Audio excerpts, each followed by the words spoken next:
Yes, say hello, Brian. Oh, hang on. Everybody, Brian's going to say hello to you. Hello, there everyone. he is, everybody. Yes. There is Brian. Yes, very nice. Excellent, excellent. Wonderful. As many of you will know, this is a time of meditation and calm before the throes of the drive. Which is why we will speak in a calm and collected fashion like this. Absorbing the peace of the wilderness so that we might transfer that out again to the audience when the show begins. It is also a time of warming the muscles of the mouth. I thought today, Brian, I would do some old choir exercises. Wonderful. Me, me, me, me, me, me, me, me, me, me, me, me, me, me, me, me, me, ma, ma, ma, ma, ma, ma, ma, ma, ma, ma, ma, ma, ma, ma, ma, ma. Oh, wonderful. Me, me, me, me, me, me, me, me, me, me, me, me, me, me, me, me, ma, ma, ma, ma, ma, ma, ma, ma, ma, ma, ma, ma, ma, ma, ma, ma, ma. That was very good. Thank you, Brian. I'm rather impressed. Yes. It is 27 degrees Celsius, which is 786 degrees Fahrenheit. It's not really true, is it, Brian? That was a lie. It is a lie. Yes. And it's actually 81 degrees Fahrenheit. Now, of course, the scale Fahrenheit named after somebody called? Dr. John Fahrenheit. Correct. I don't know if it was Dr. John, but it was certainly Fahrenheit. That is correct. Yes. There was something else. Oh yes. Let us try again the black leather jacket, yellow leather jacket. Are you ready? 1, 2, 3. Black leather jacket, yellow leather jacket, black leather jacket, yellow leather jacket, black leather jacket, yellow leather jacket, black leather jacket, yellow leather jacket, black yellow jacket, black leather jacket, yellow leather jacket, black leather jacket, yellow leather jacket, black leather jacket, yellow leather jacket, black leather jacket. Oh, look at that tree. It is Look at that tree. It's amazing. What an amazing tree. Look at that. Look at that tree. What an amazing tree. Unbelievable. What an amazing tree. What an amazing tree that is. Would you do the tree thing in the voice of Foreigner, Brian? The voice of? Foreigner. Or you remember that song that you used to sing? No, Led Zeppelin. Oh. What an amazing tree. Could you do that? What an amazing tree. What an amazing tree! What an amazing tree! What an amazing tree! What an amazing tree! What an amazing, what an amazing, what an amazing tree! What an amazing, what an amazing, what an amazing tree! Come on! What an amazing, what an amazing, what an amazing tree! What an amazing tree! What an amazing tree! Very good, well done, Brian. That was thank you. excellent. That was good. Good job. It is an amazing tree. It was really. quite incredible. An astounding tree, one must say.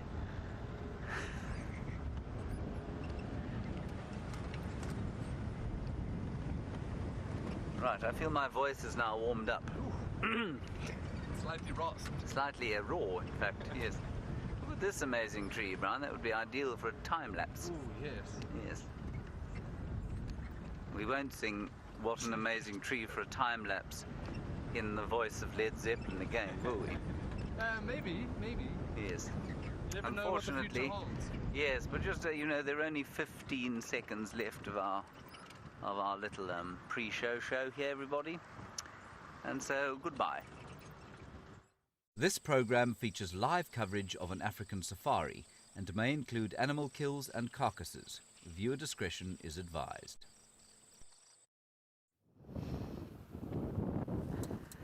It's a very windy afternoon here on the reserve, but that has not stopped the Nkahumas. And this is Safari Live. Ready.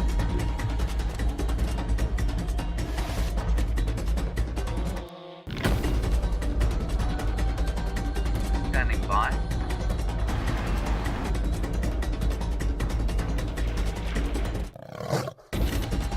5, 4, 3, 2, 1.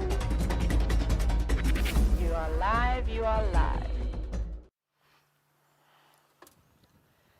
Good afternoon and welcome to an incredible day so far here on Djuma Private Game Reserve. As you can see, the Nkuhumas have taken down another buffalo that seems to be slightly, well, it was, of course, taken down because of the droughts. Now, as you may know, I am Taylor, and on camera with me this afternoon we've got David, and aren't we so fortunate to have experienced something like this? Now, they took down this buffalo about an hour and a half ago. Isn't that amazing? And we were able to sit here and just come around the corner and be surprised by this incredible scene. Now, we know it's quite sad, of course, and this is nature. It's one of those things. The lions are taking opportunity of all the weakened buffalo at the moment. But this won't last for long. In a couple of months' time, when we get our proper rains and the grass comes through, we know that the buffalo are going to take their revenge. And it's going to be a lot more difficult for these lions to take down buffalo. And that's what happens, is that the tables turn. One moment it's in favor for the predators, and before you know it, the herbivores and that what used to be preyed upon on a regular basis come fighting back. Now, isn't this amazing? Well, the little cubs, though, seem to be enjoying the buffalo. The adults, not too bothered, and are quite enjoying the cool wind and having a nap and just relaxing. However, I can only see 4 lionesses here. Oh no, maybe there's another one. Can you see? I can't see 5. David, can you see them? I also only see 4, but it seems as though all the cubs are here. And it was indeed Amber Eyes who took down this buffalo. We were very privileged to catch the end of it, literally the last 10 minutes. We heard the distress call, so we came to see what was going on. And we found them, just like the way they are now. Now remember, you are watching a live safari. And myself and James would love to hear from you today. Perhaps this is your first time watching. So if you'd like to chat to us or send in any questions, you're more than welcome to do so. And you can do so by hashtagging SafariLIVE on Twitter, and then also sending in questions to questions@wildearth.tv. Now, I hear young Mike is back from his holiday. I suppose I should let him know the good news. Mike for Taylor.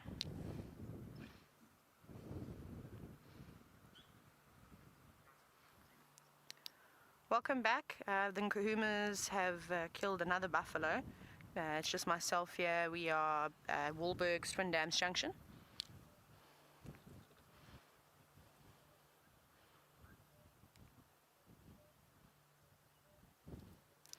Here we go. Now my duty is done of informing the rest of the reserve of the Nkuhuma's success. Now, they haven't, of course, really touched the buffalo at all. Like I said, the adults have been resting, but perhaps in a little bit of time, if we're patient enough, they will come here and they will start to feast on the buffalo. I've got good news for you too. One of the Birminghams is around, but we'll try and have another look at them a bit later. But let's go back over to James, who's dying to say hello.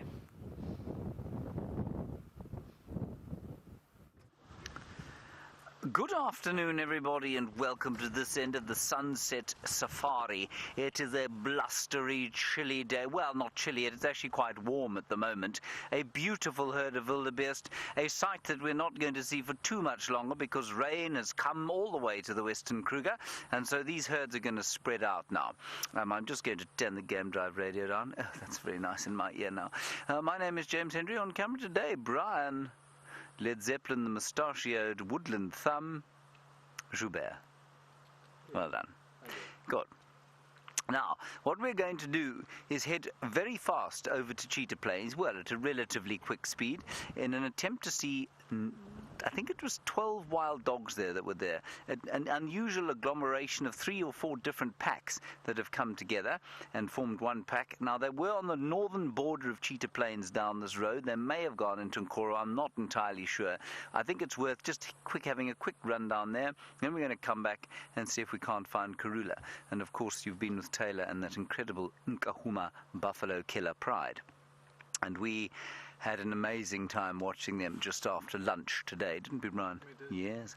That poor buffalo did take a time to die, but the interesting thing about it, and I'm sure Taylor will tell you, is that the lioness seemed to know when she'd done enough to kill the buffalo, and she crushed the windpipe, and then she left it, and for a long time, it took a long time to die.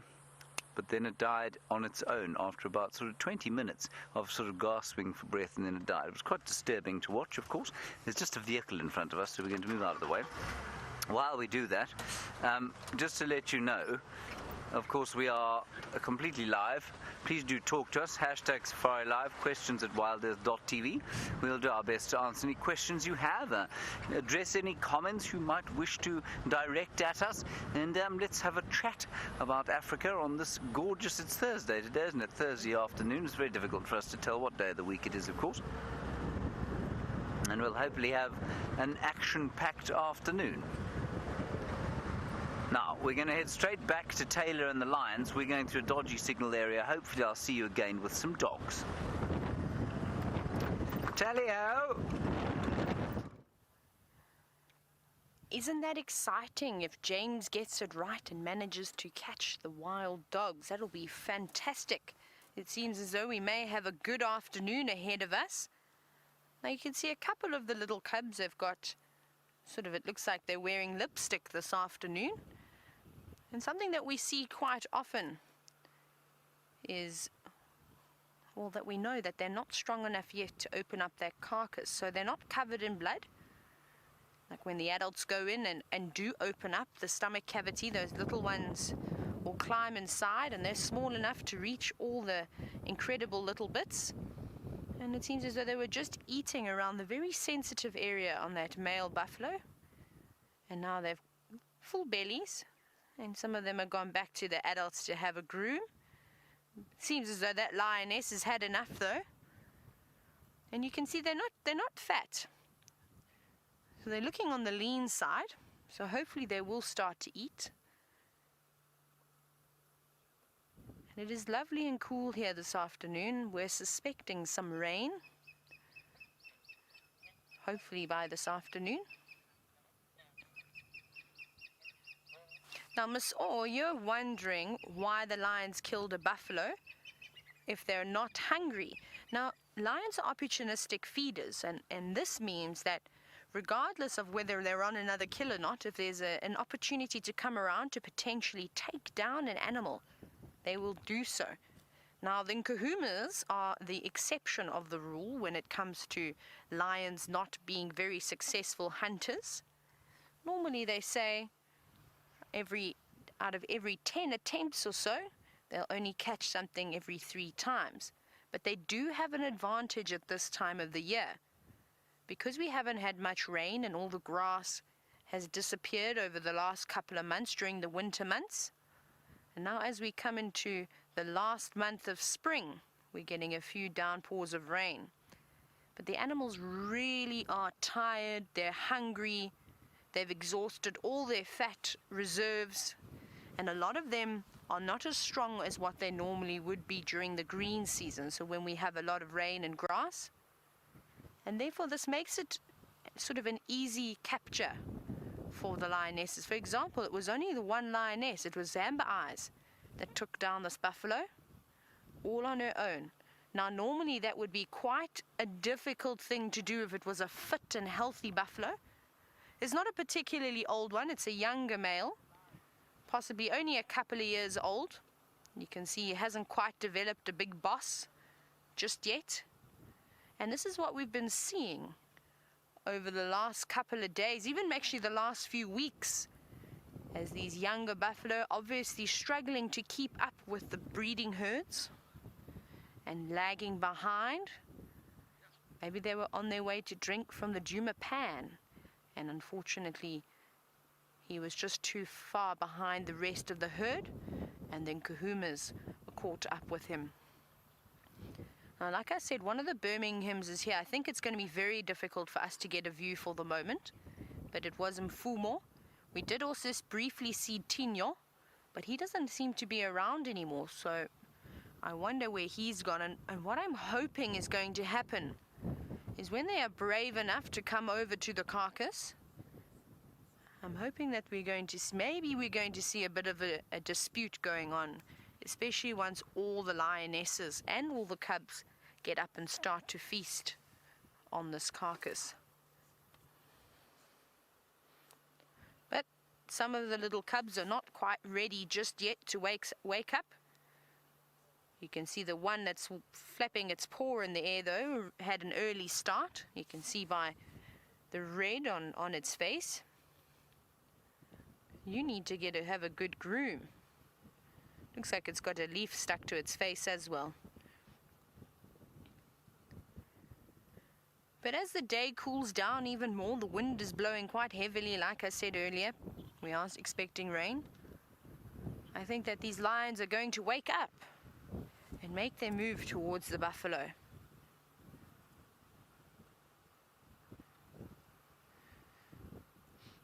Let's have a little look now. I said that it looked like there was possibly a leaf stuck on its face, but let's see if we can have a closer look as to what that was. And of course, now you know that we're live in case you were doubting it, as I say that the little cub disappears behind the other end of the buffalo. And that's what happens with things like this. But don't worry, we'll probably get another view again. And you can see that one little cub is tucking in, like I said, to the sensitive parts. They're getting their adult teeth, and they're starting to grow bigger and bigger every time we see them do a yawn. We're able to see how large their teeth have become.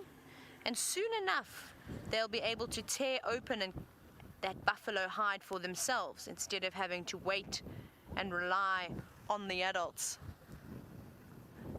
But look at all those ticks as well that are covering that buffalo. The flies are also starting to settle in now. And they'll probably stay there for a couple of days before they eventually move off. Maybe even some of them will come loose and move straight onto the lions, a new live host.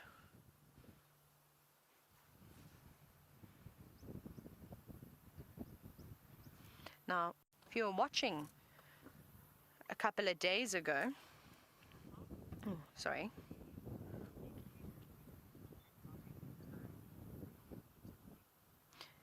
Now, Stephanie, you're wondering if all 8 lion cubs are here, or if they're still with the one female from earlier this morning. Now, not certain. There's definitely one lioness missing. Amber Eyes is here, and the youngest female is here. So it's possibly the lion with the 2 middle cubs is not here. I didn't get an opportunity to count them all, as they've been moving around quite a bit between the carcass, and of course they were in the drainage line a little bit as well. But hopefully as they start to come through, we'll be able to count them. I must have miscounted earlier. I thought I counted 8, but I do stand under correction, of course. We'll try and have another look. Now, if we have a look at this lioness, she's come over to the carcass now, and you can see that she's drinking. You see that? Now, I think that's quite interesting, because I don't think that is blood. You can see her tongue doesn't seem to be becoming red, which it normally would. So I wonder if that's some form of a liquid coming out of the buffalo, perhaps from the nasal cavity, or maybe it's digestive juices, I'm unsure, but she seems to be enjoying it. Now, this is something that we see with lions not having to drink water all the time, because they get a lot of moisture from the blood, and then of course, like we just witnessed, from them drinking various liquids that start to ooze out of the buffalo once it has passed on. Now, I was about to say, a little while ago, if you were watching a couple of afternoons ago, I mentioned that I'd like to do a little experiment with nkuhumas, and I said that I was going to try and give you a statistic and a percentage of how successful these lions have been in a 6-week work cycle. So it's probably just shy of 6 weeks, but I'm going to start having a look at Panthera, which is a carnivore project and even just an endangered species project that goes on particularly here in the Sabi Sands, but they've started to develop it throughout Africa now, where they don't just monitor lions, but they do leopards and serval and caracal, ground hornbills, all these beautiful animals. And what that project does is we basically record all the information when the Nkuhumas have made a kill, what species they killed, and the sex of it. So we'll try and work out from the 16th of October to the 19th of November how successful these Nkuhumas have been in that period. Because like I said, usually not very successful, lions of course, but in this case, but it's absolutely incredible. Now, you see these little ones have taken a bit of a they've sort of stopped feeding on the carcass now and decided that they've built up enough energy to have a little play.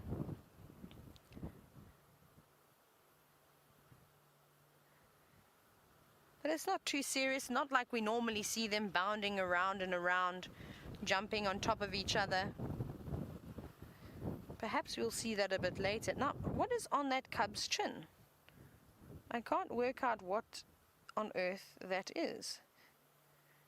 It doesn't look, I don't know if it's hurt itself. I don't think it would be playing like that.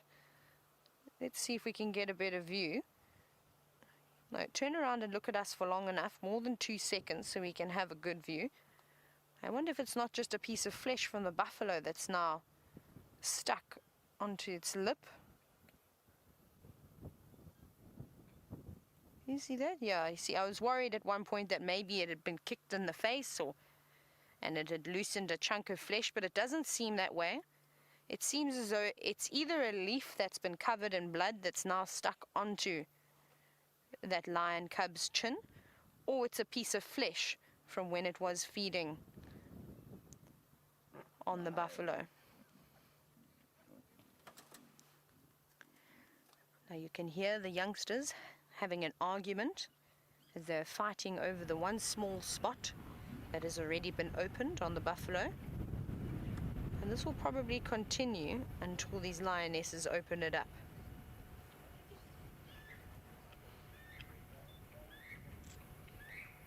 And that liquid is still oozing out of the buffalo. I'm not sure exactly what liquid it is, but we saw her lap it all up.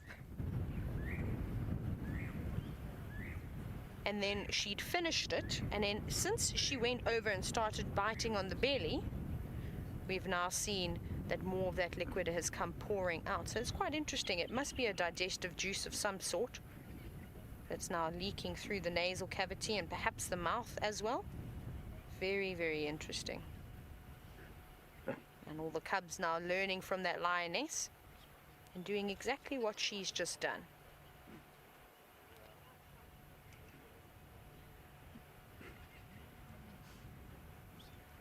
If you heard that sneeze, and you can see the little cub glancing over into the distance, that's because Mr. Mfumo is laying fast asleep.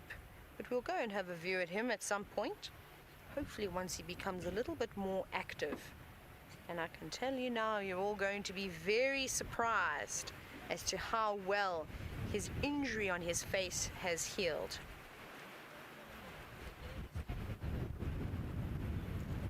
Wonderful. I believe that James has just arrived on Cheetah Plains. How exciting is that? Let's go and see if he's managed to find those wild dogs. Now, we are struggling a little bit with communications, everybody, but we are here on Cheetah Plains, and Brian, have we found a cheetah? Similar colours, maybe. Sort of. Maybe. Similar hunting strategy. Oh, yes. But lives in a group. No. What could it be? I have no idea. Oh, very good. A termite mound. Wonderful. Wonderful. Well done, Brian. There we go, everybody. It's a little group of wild dogs. Go ahead. Isn't that wonderful?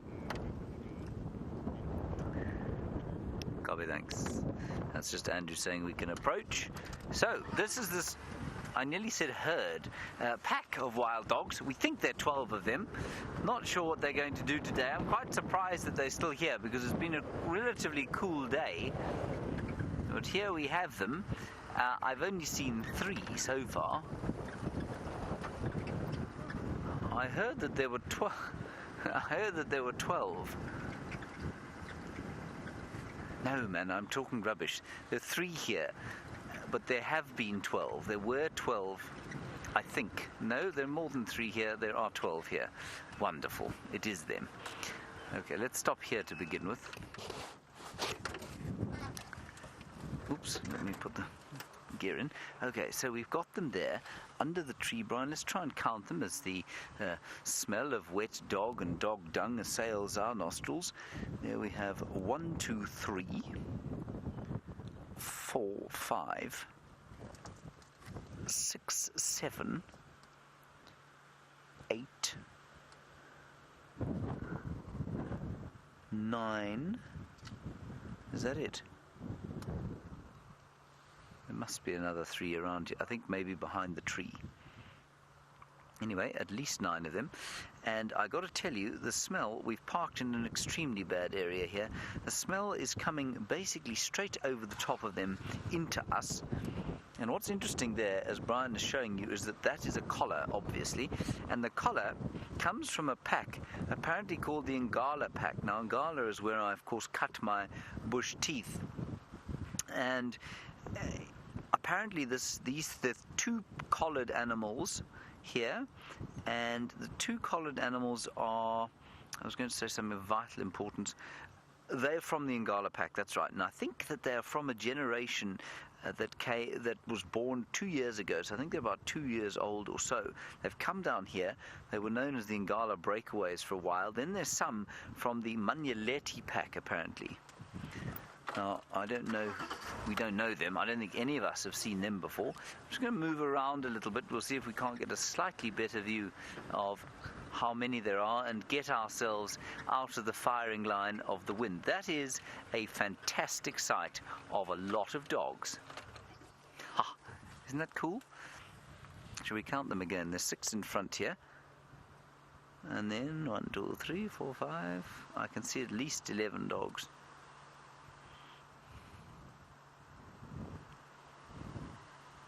Gorgeous, gorgeous, gorgeous animals. Aren't they special? Now, everybody, you please send through your questions and things. I don't know if I'm going to be able to hear Rebecca in the final control. She is back from leave and back at the helm. But if not, she'll WhatsApp me, and then I will be able to answer you via that method. Rebecca, would you do a communication test, please, into my ear? Yes, I'm hearing absolutely nothing, which indicates to me that, in fact, things are not good. Now, the little ones in front there, that is definitely a pup from this year. So this is a brand new pack. Let's see how many. I think there's 6 pups and 6 adults. That's what Brent said. He chatted to the wild dog genius of the area. No questions just yet, everybody. Now, the other thing to note, of course, is that they are in the domain of those other 3 dogs that were known as the, what were they called? They were the, was it the Sabi pack? Those 3 that came through. I don't know. It's all rather confusing. Right, here we go. Rais. Is there any reason why they have patchy coloration? Rais, yes, there is a very good reason why they have patchy coloration. If you look, where's a nice spot for us to show you? Brian, you see that tree with the fallen over tree in front of it? If you wouldn't mind just there, yeah, that one. Rais, in the dawn light, when the sun's just come up and it's at a sort of, it's just off the horizon, at dawn and at dusk, the shadows cast by vegetation like that very much mimic the colors of these dogs. They're low to the ground, they move through woodland like this or through grassland, and you find that when the light is correct at dusk and dawn, you will find that they're almost completely invisible. So it's just for camouflage. It's very much similar, I suppose, to the random camouflage patterning on a military jacket, if you like.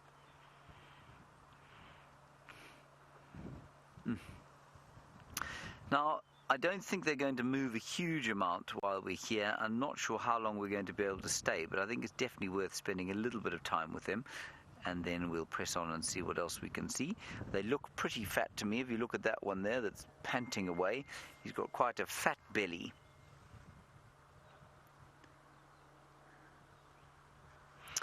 And back onto the colour. Sean, a nice question from you about whether or not the colour will change in different areas. So perhaps would dogs in East Africa and slightly vegetation types have a different colour? No, not in any meaningful way that you'd be able to say, well, these are definitely dogs from South Africa versus dogs from this part of the world.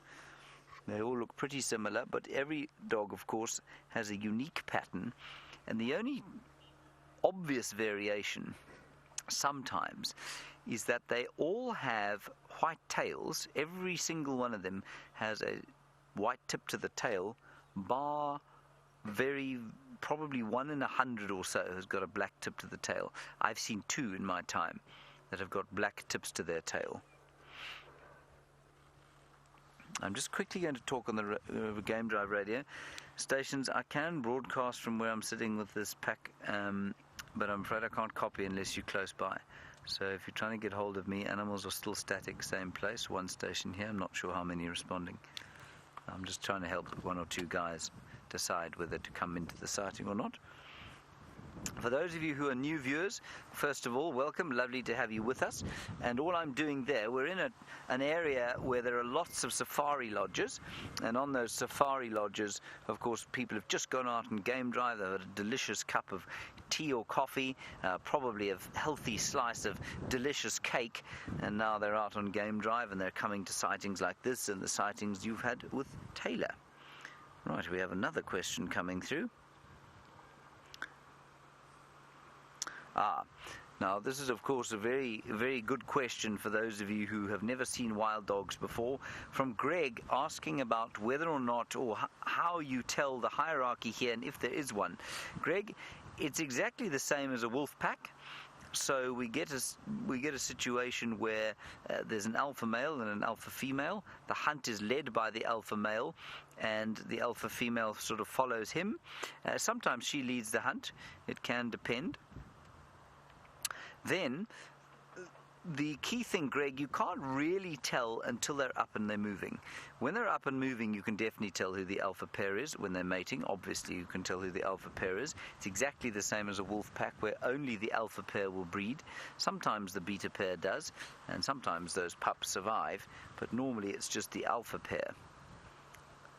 And I'm not sure if the alphas are collared or if those are not, or betas, or perhaps some omega dogs. This looks rather awkward, that, doesn't it? But I'm pretty sure they don't feel it anymore. I'm pretty sure they're very used to those collars. And the collar will send out a satellite signal. It'll send out various probably information, probably even weather information, but largely I think it just tells people where these dogs are.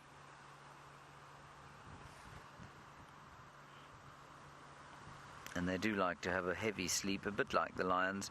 And although traditionally you will hear, of course, that they are diurnal predators, so they hunt during the day, and lions are nocturnal, all of that line is completely blurred, of course, as we've seen. The Nkuhumas killed a buffalo in broad daylight today. These chaps are fast asleep. I'm sure they did kill this morning. But most predators are active crepuscularly.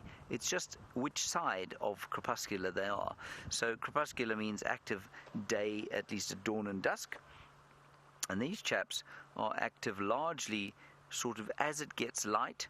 Lions just before that, and then into the dusk time they'll be active just before it gets dark, just before the lions get up and start to move. But of course, as Jamie Patterson likes to say very much, None of the animals read textbooks, of course, and they act according to their instincts and whatever suits best. Now, speaking of what they ate this morning, Brian, there's that one sort of, what should we say, second from the left, just behind the one with the collar, has got an extremely fat belly. Now, that tells me that they ate something substantial today. I think at least the size of an adult impala for them to be this satiated by this time of the day. And while we're talking about what they eat, Tim, you're interested in whether or not they will hunt cheetah. Almost certainly not, Tim. Would they kill a cheetah if they happened to catch it? So if they caught perhaps an injured cheetah or took one by surprise, it would be highly unlikely, unless the cheetah had perhaps had a heavy night out. They would certainly kill it, Tim, but they wouldn't actively hunt cheetah. They're not anywhere close from any of the other predators. Leopard, hyena, lions, and wild dogs, of course, are more dominant than they are in the predator hierarchy. They're so fast, they will very easily just get away. It's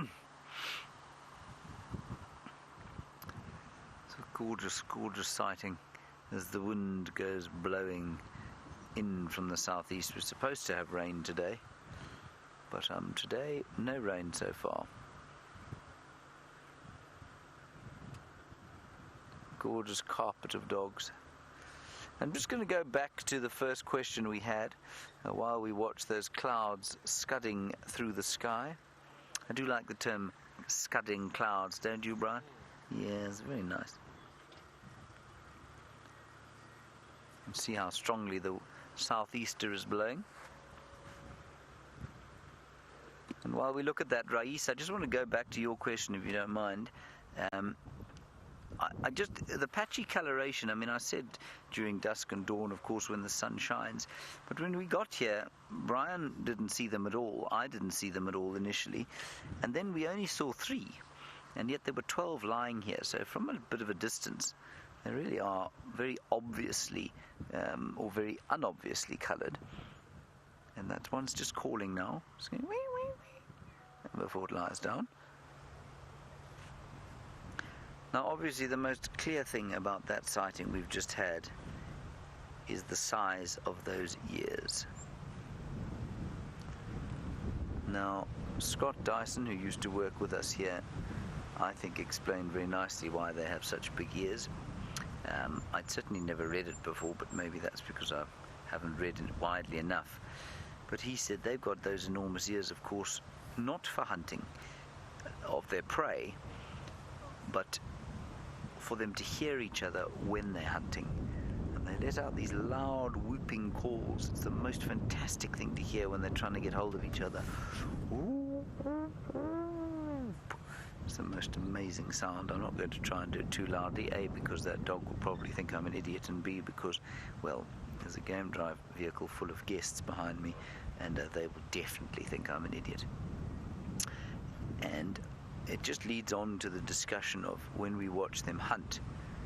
And I was just thinking the other day that I thought perhaps we had, throughout my guiding career, certainly, these dogs get on the hunt and we jam the car into gear and we race after them.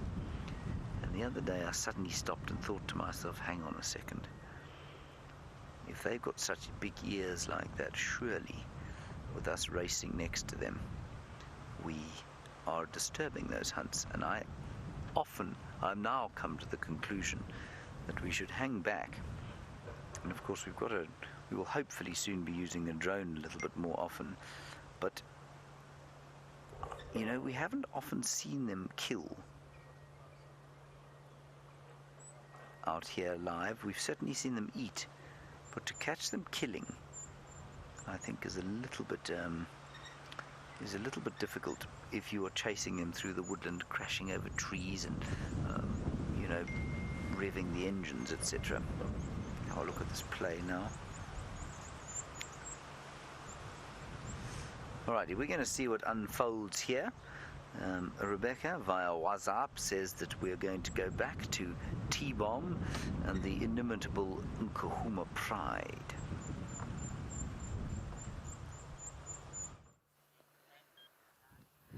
It's incredible as to how creative the people are that I work with the amount of nicknames that I get all the time. T-Mac, T-Bomb, Straya, you name it, I get them all. Now this is another lioness that's got up from the one that we saw earlier. So let's see if she's going to be the one that decides to open up this buffalo. And then, well, it'll be quite interesting to see as all the little cubs, I presume, will come around and fight over this carcass. I've even seen a couple of vultures that were circling a little bit earlier. So that's not good news for the Nkuhumas. It means they're going to have to protect this carcass, otherwise it's going to be eaten. And you can see that that little cub is now scratching on the tree. You can see the beautiful claws coming out, which are normally kept hidden in the sheath of the paw to try and keep them nice and sharp and protect them, of course. But that didn't last too long before something else caught the attention, and I think it's that buffalo's tail that they've been playing with and fighting over. And I don't know if you've noticed as they start to play how their behavior is starting to change. Did you see that little one, how it had its ears flat back and snarling? And it was indeed the tail that they were fighting over. Did you see that?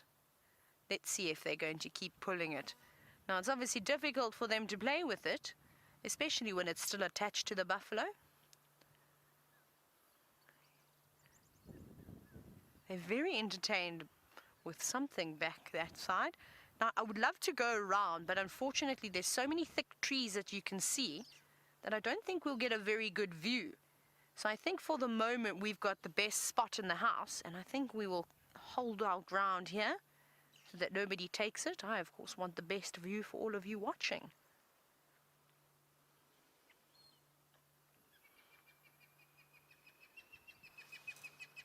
I don't know if you can hear Mr. and Mrs. Hornbill singing. Oh, there we go. Now the cub has got the tail.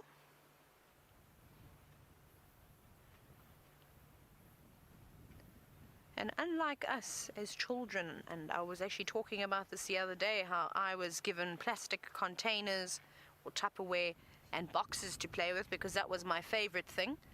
You've got to make your own toys out here, and we often see the Nkuhumas playing with branches and climbing the trees.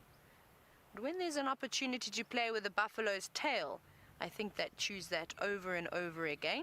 Now this lioness is looking over. She's maybe just keeping a watchful eye on that male lion. It seems as though he's sat up now.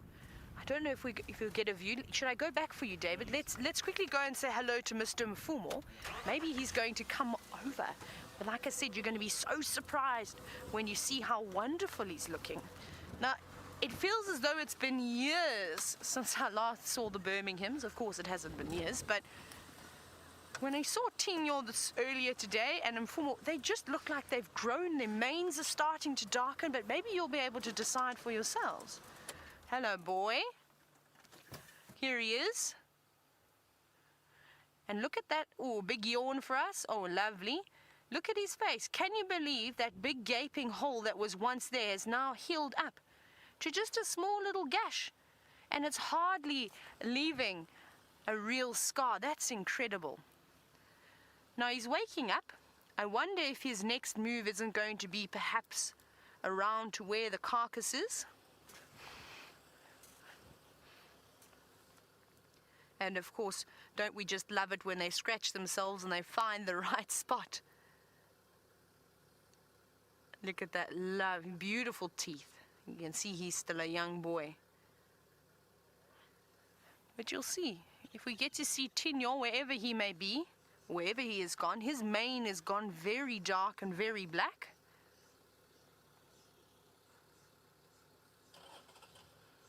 Another big yawn for us. And look at those, did you see all those little sort of barbs that they have on their tongue? That was incredible. Nice shot, David. It's always nice to see how sort of dense they are and how large they really are, because we see them obviously licking and removing the hair from their prey. Well, it's got to be almost like sandpaper to be able to do something like that. Yeah, he's got the spot again. Now you've had your siesta. I think it's time you go over and say hello to the ladies, because they haven't seen each other for quite some time. And I suspect what happened is that as Amber Eyes was taking down that buffalo, these boys must have heard that buffalo distressing, and they came marching over to see what was all that ruckus was about. But they've kept their distance. The lionesses have showed a little bit of animosity towards them, so they're treading carefully. So it'll be interesting to see what their reaction is. They don't look particularly thin, even just from here. He looks as though he's got a bit of a belly. So it's good to know. And perhaps that they have been feasting. Here he goes. He looks like he's making his move now. What I will do though is when he comes past us, I'm just going to change the angle of the vehicle, just so that we can watch him as he walks towards the lionesses. But isn't he looking strong?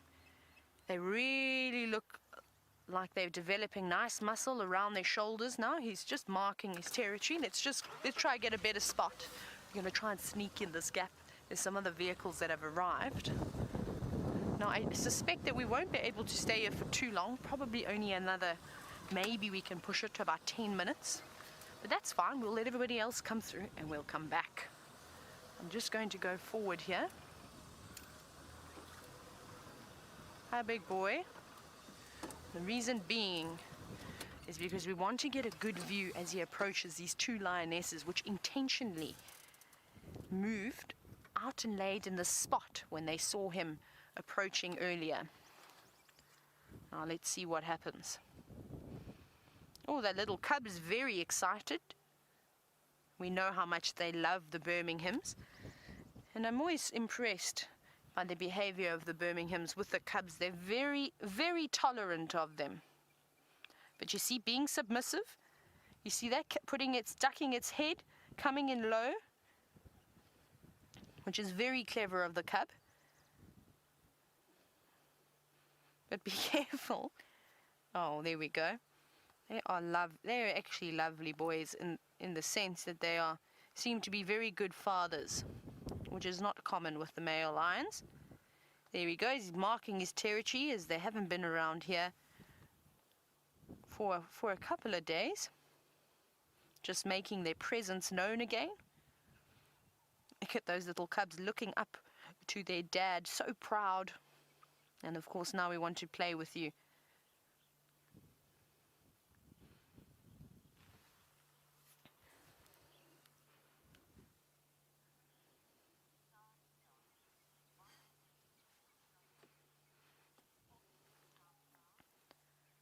Now as we sit here and we see that these lionesses are watching him carefully.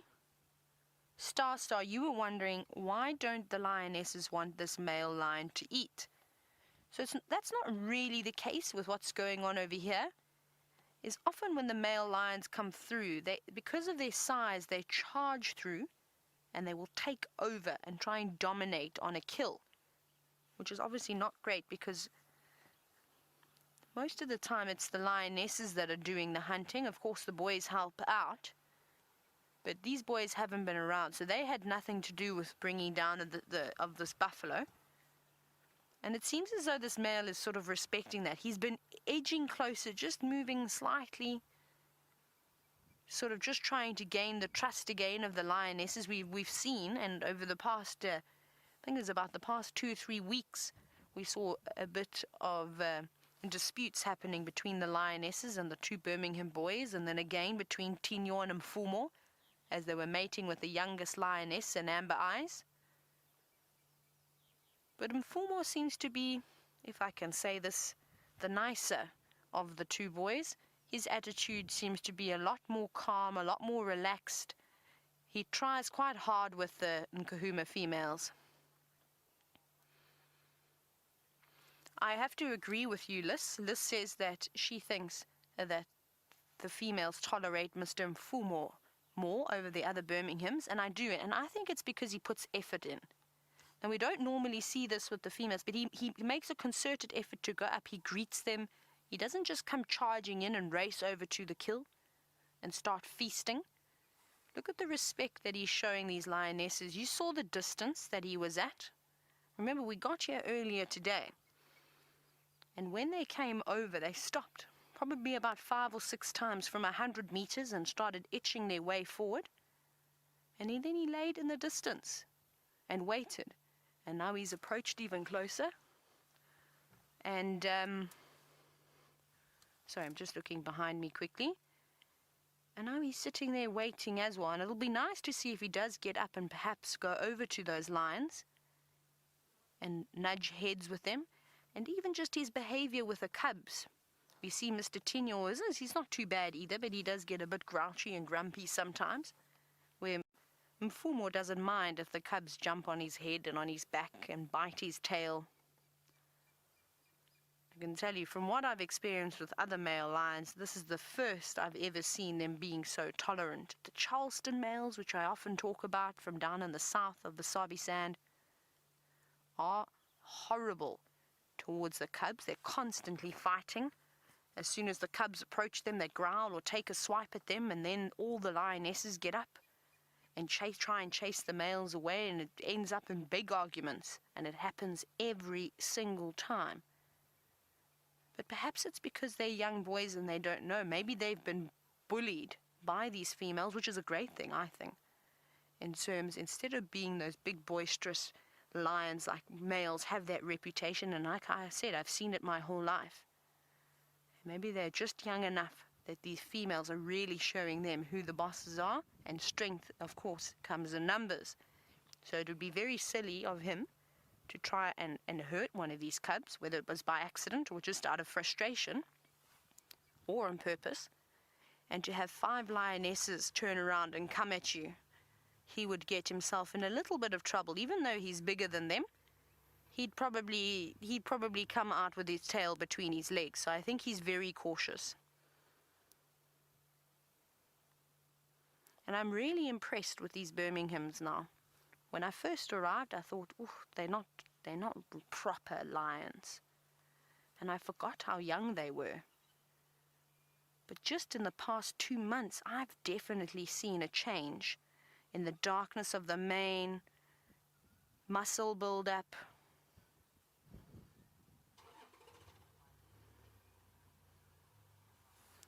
Now, Sir Rob, you're commenting and saying, is it perhaps because Mr. Mfumo is not hungry that he's not being so aggressive?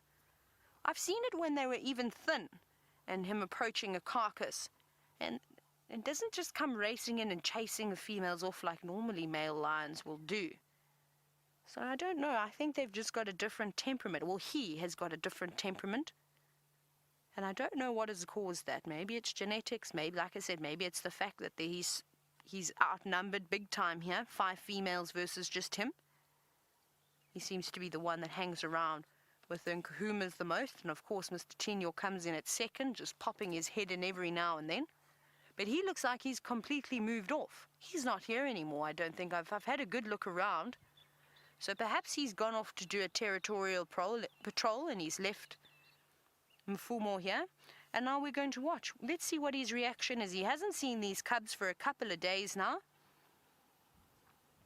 No, he's actually more interested in the lions. Now, that's the youngest lioness that he's gone up to greet. You see that? You don't normally see that, which I think is really, really wonderful. Look at them. It's like he's forming bonds with the different females. You see, rubbing heads with everybody. This is fantastic. And just earning their trust. That's really lovely. This is a beautiful moment. They're also very curious of him. Maybe they've missed him. Maybe they are learning to love Mr. Mfumo. He's turning into a beautiful lion, though. Even though he's got those scars, his mane has become huge. Look at the young lioness. She's actually very excited. Oh, that's not the youngest lioness. Where did she go? She was here. Oh yes, there she is. Sorry, she's sitting on the right. And all coming over to say hello. And I'm so glad to hear that you're all taking lots of screenshots of this beautiful moment as the pride is reunited with Mr. Mfumo. And what a nice What a nice scene it's turned out to be. A little cub also getting in on the greeting ceremony. And of course, everything that they see, they will copy. And that's how these animals learn, a lot of it is instinct, but social bonds, of course, I think that they observe and then they put that into practice. Now, I think Mfumo is searching for perhaps an area where maybe one of them were lying, or maybe someone's urinated there. But of course, that's just a yawn, that's not him phlegm and grimacing.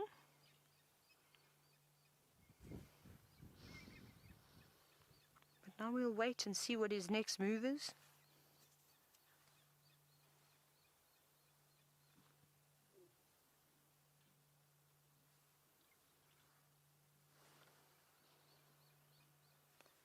I think this is lovely. This is such a fantastic opportunity to learn. And that's what this is all about, as we sit here and we watch. Oh, let's say hello to Mr. and Mrs. Wahlbergs. They've come out. You could hear one of them calling. Where's the other one gone? Maybe just sitting on the nest.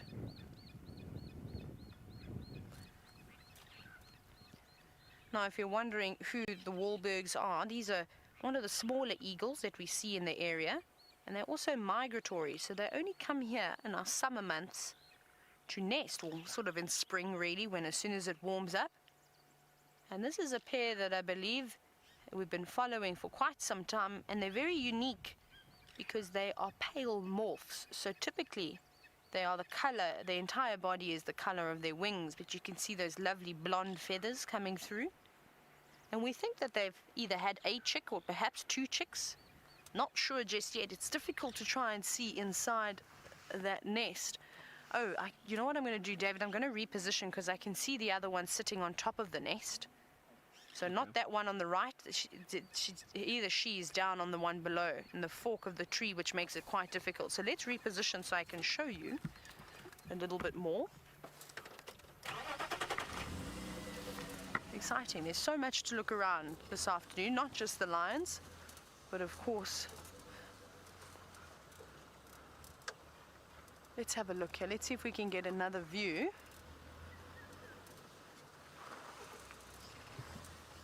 It's going to be quite difficult. There's lots of branches, so I've just got to do some bobbing and weaving to find a spot. Can you see it over there? You can just see the tail feathers. There we go. If you go down to the second net, there we go. Here you can see the other eagle, and I suspect that that's Mrs. Wahlberg sitting on, if there perhaps are eggs, maybe there's chicks inside there. But every time they've gone up, we haven't heard too much noise coming from the nest, which is typically what you would hear if there were hungry chicks inside. Hello, beautiful. And I suspect that if there are eggs, it's only fair that she does sit on them today, because it's a little bit chillier than what it has normally been, and there's a cold breeze coming through, so she will need to sit on those eggs and keep them warm. But a very basic nest. Can you see that? Lots and lots of sticks piled in the fork of a tree.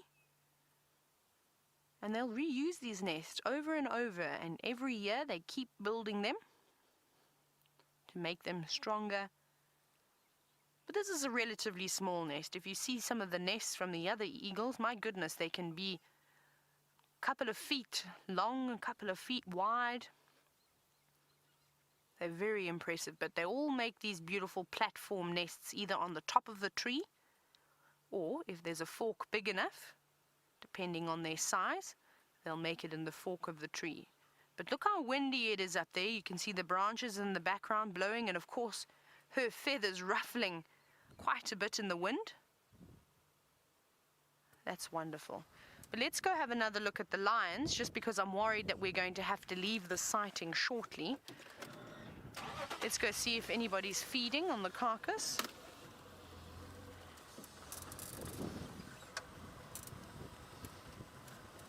Let's have another little look here. This is amazing. I hope you're enjoying this as much as I am. Oh, it doesn't seem like anybody's doing anything on the Carcass. Not yet.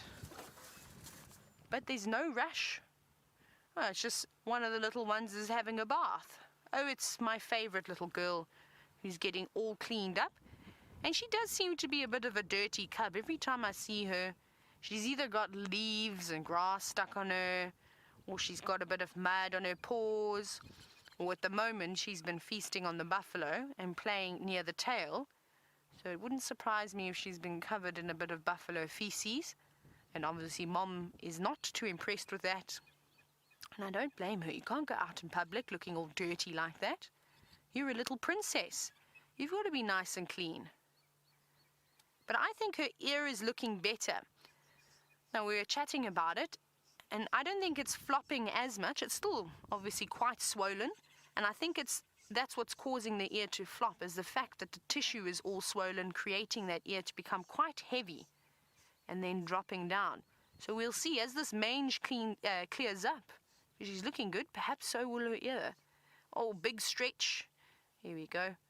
Sharpen those nails. I'm sure that feels good on her little tendons to give them a good stretch out, but not for too long. I don't think they really know what to do.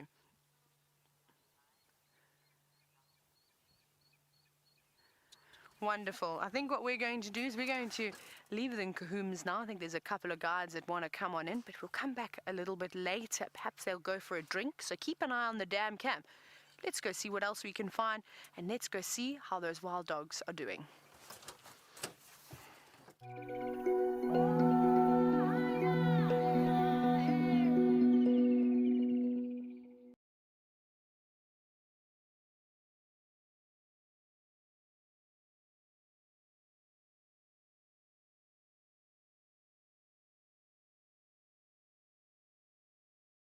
Wondering.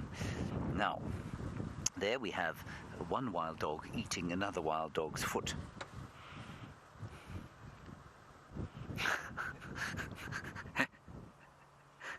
This is, of course, the joy of youth being played out in front of us there. Now, we've got a nice question about the teeth. Look at those teeth, you can see them there. And we've got a question, well, in fact, a few questions about teeth. First one from Cheryl about whether domestic dogs have the same kind of teeth as wild dogs. I think there is.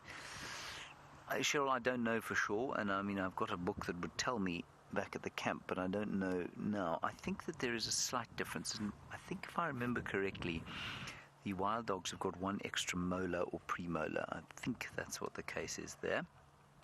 I'm sorry, I cannot be more accurate about that. And then the kind of a good one about sort of falling on their teeth from when they go hunting and when they wean, when they start to eat meat. They'll start to eat meat pretty much from as soon as they come out of the den, which is at about 2 weeks. They'll come out of the den and then they'll beg for meat, and the rest of the pack will regurgitate for them straight away. Now, they wean relatively quickly, I think, in comparison with most other predators. Well, I suppose similar to predators the same size. So they probably wean completely by 3 months, and now they're on a completely meat diet. And Marie, you're wondering when they'll be hunting. You'll find that they will hunt as soon as they are able to, keep up with the pack. I think they're probably a bit small now, and as far as I remember, the sort of earliest time they'll start to actually contribute to a kill is at about 8 months. So that's probably about sort of 2 or 3 months from now. They'll start to make an active contribution to the hunts.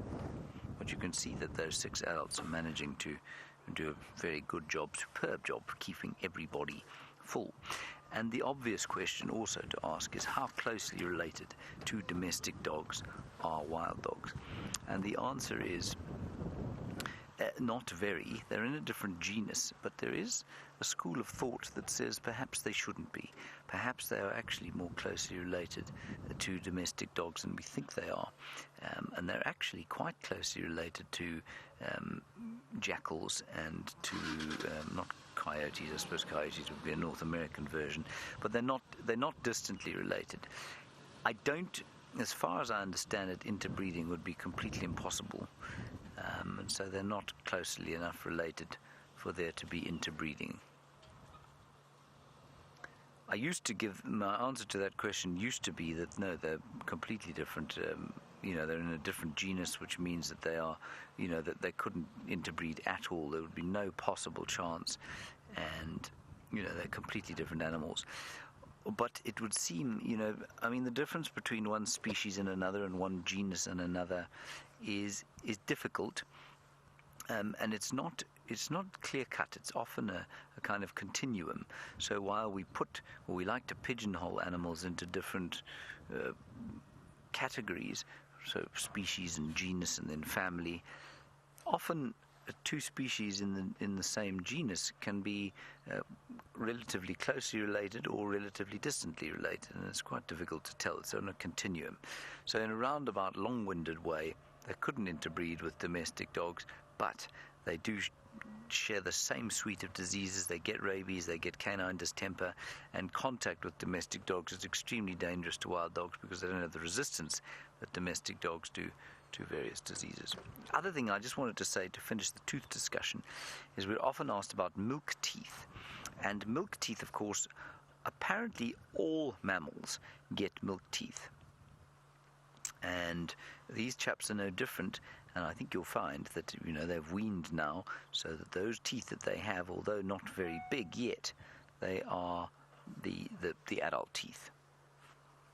Now, I cannot believe that no one else is coming to the sighting. It's an absolute joy, and with any luck, we'll see them get up and go hunting sometime fairly soon. Now, Lily, you're just 9 years old, and you've watched the Nkuhuma Pride with a huge buffalo, and you wonder if this group of wild dogs could maybe take out a buffalo. Not that size, Lily. Now, it's difficult. Of course, I keep forgetting this. It's difficult to tell how big something is from just looking at your screen. Now, if you were to stand at 9 years old, if you're an average-sized 9-year-old, if you were to stand next to those dogs there, they'd probably take you up to your tummy. So their shoulders would reach up to your tummy. And then if you were to stand next to one of those lions, you'd find it probably took you up to your head. Probably around your nose, actually. So they're very, very tall, the lions. They're much thicker and heavier. And these guys weigh probably about 30 kilograms, which is about 66 pounds or so. Lions weigh, those females that you were looking at there, probably about 120 kilograms. So that is about 260 pounds or so. So they're much, much, much bigger. 200 pounds difference between them. Look, they're up. One of them's just, I know, Lily, this is going to be disgusting to you, but one of them has just vomited something up, and now they're all trying to share it. And I know that for a human being, that is a disgusting thought, but it does happen. So, Lily, they're just simply not big enough to take down a buffalo. The biggest thing that they could take down would probably be a pack this size. If, let's say they were all hunting, Lily, let's say all 6 of the youngsters were big enough to hunt and help on the hunt, the biggest thing they'd take down would probably be a wildebeest cow. And a wildebeest cow weighing in at probably around 180 or so kilograms, which if I multiply my maths is difficult to do all this maths, almost 400 pounds. And a big buffalo bull weighs about 2,000 pounds. And Angie, that dovetails nicely onto your question. What is the biggest animal they can take down? As a pack now, with 6 adults and the 6 pups, I think you'll find the biggest thing they'll take out now would probably be a nyala, maybe a nyala cow, maybe a nyala bull if they were very lucky. That's weighing in at about, if I don't remember incorrectly, a nyala bull weighs about 100 kilograms. So that's about 220 pounds. That's probably about the biggest for this pack. But like I say, if they were all adults and all hunting, you'd probably push that to the size of a wildebeest. Now, Tracy, you've obviously just joined us, and it's great to thank you for your question. This pack is an interesting one. Now, I'm just quickly going to consult an update we had. One of the collared females is a member of a pack called the Ngala pack. She's come away from there, and I'm just quickly looking here. The collared females, the males are from the Manyaleti pack. So it is a mixed pack, and I think that the pups were born to the Manyaleti pack. So I'm pretty sure that's what happened, and I think there are 2 members of the Ngala pack here, if I'm not mistaken.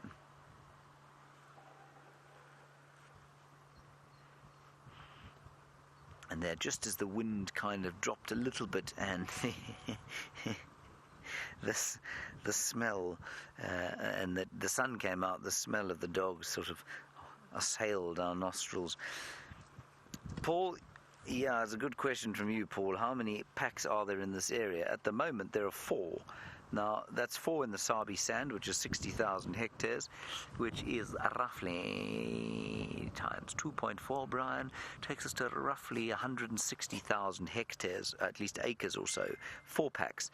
That is not the case. Sometimes, at least not the case always, sometimes there are 4 packs here, sometimes there are none. Most often there are none. So they have huge home ranges of between 450 and 1,000 square kilometers. So that's between 600 square miles and all the way down to about 300 square miles, say, probably round about the lower regions, about 300 square miles in this area.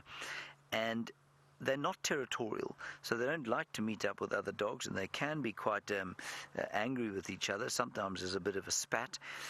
But they don't mark a territory because the territory is, the home range is so very big.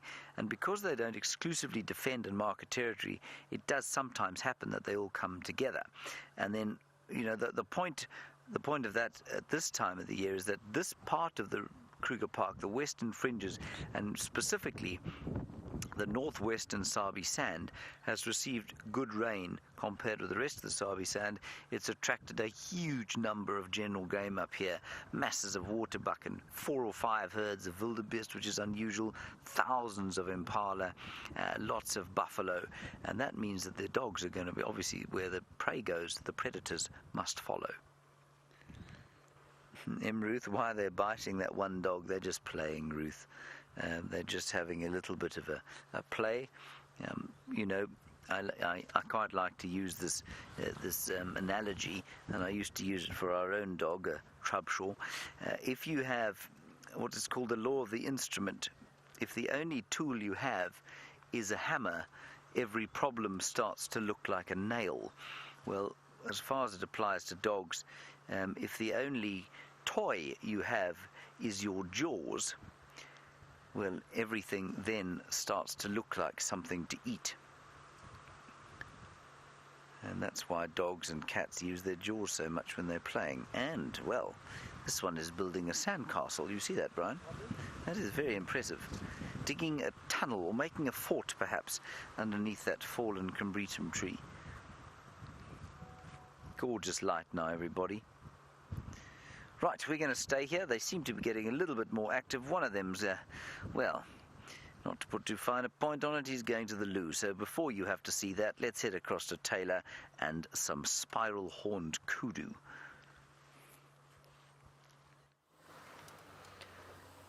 Now we're just slowly going backwards because we've stumbled across 3 beautiful kudu bulls, and I want to try and get a view of them. They keep moving further and further into the thicket. But the light this afternoon is so spectacular. Okay, I think I've seen a gap. Let me just go a little bit further back.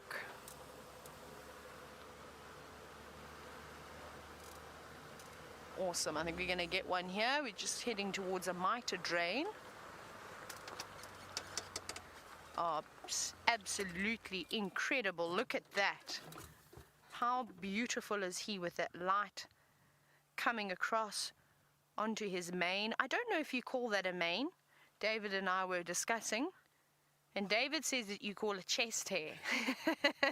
I don't know what else to call it. I would call it a mane. But isn't that beautiful? And that's also another indication you can tell the maturity of a kudu bull is, you can look at this one now. See how long it's got compared to the gentleman that was in the middle, who has got slightly shorter chest hair. I don't know. I'm gonna just stick with it today. It's probably not called that. I'm just being very silly. And even looking at his shoulders, did you see how he just stopped for a moment? He heard something. He's looking around with his eyes. He's listening, of course, with his ears. And he is beautiful, beautiful, massive neck on him. You can see those muscles developing on his shoulders. The kudu actually look fantastic considering the harsh conditions. But I suppose that those new leaves came through on the trees a couple of weeks ago and quite early. So they possibly got a head start on some of the other animals that unfortunately are feeding on grass. We've even seen the nyala and the bushbuck are looking in fantastic condition. So I suppose it's because of all that lovely lush vegetation. Now, at the moment, we're driving on Buffelshoek Cut Line, and I'm planning on heading towards Buffelshoek Dam. I'm going to go and just have a look and see if there is anything interesting happening around there. So we're not too far. We're not far, are we, David? I think we've got a turn here, don't we? I think so. I keep forgetting. I don't know when I last drove on the cut line, the entire cut line. Here we go. We are almost here. We'll just go down this road. Are you sure, David? We're not going down Hyena Road now. Oh, we'll go on the fire break. Oh, the sneaky fire break. Yes, let's do that. And now I'm going to show you a couple of these mud wallows as well that are drying out. Now, if you're wondering what on earth a fire break is, a fire break is a road, in inverted commas, created, and it's really just seasonal. They normally do it just before the dry season hits. When they come through, and like you see, they create this road, and it's a divider. And essentially what will happen is that if the fire does come through, theoretically it should hit this fire break and it would have been cleared, and you'd have vegetation on either side. It would stop the fire or slow the burning rate down, of course. Sometimes fire breaks don't always work though, because if you have strong winds, they just blow straight over the top of the road and jump across. But you've got to do a fire break in conjunction with a burn on the reserve too. So depending on the areas and how sensitive they are, you should burn every 3 to 5 years or so. And when I say do a burn, it's a hot burn, so it's just a surface burn. You're not worrying about damaging the roots, so you do it on a hot day with a breeze, and you'll burn that fire, and it moves quickly. It just burns the grass, it burns the leaves, but the trees will still survive, the grass will still survive. And essentially, in the rainy seasons, when you get enough rain, these fire breaks should grow again. There should be just lots and lots of grass on them, and then you have to do them yearly. But I'm not sure how often they burn up here. Down in the south, goodness, we used to fight lots and lots of fires coming in from the Kruger. They don't do too much burning down in the Kruger. But when you've seen a couple of lodges almost burned down, you realize how important it can be. And sadly, a lot of the fires that are started aren't necessarily just from sort of natural causes, so something like lightning. It could be from a piece of glass on the ground, somebody throwing a cigarette butt that hasn't been put out and it catches maybe yellow thatching grass, which is always typically dry and brittle and quite flammable. Something small like that could of course set a fire off. Now we're just about to arrive at Buffelshoek Dam, and I wonder if there's any hippo here. Wouldn't it be nice if we could see those saddle-billed stork again? That's what I'm hoping for. We shall have a look in just a moment.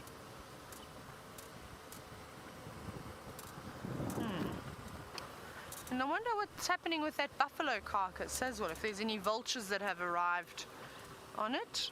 Oh, it looks like there is a hippo. Fantastic. Let's get a nice view for you.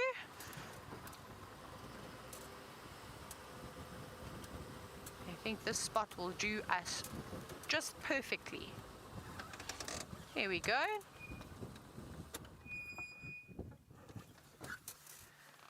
Hello, hippo. And I'm sure that our friend the hippopotamus will be much happier today, as it has not had to endure the blazing sun, because again the cloud to heat ratio has been wonderful. Maybe this hippopotamus will get out of the water too and go for a little feed while we're here. It's lovely and cool. I almost feel like I could put a jersey on. It's cooling down quite nicely.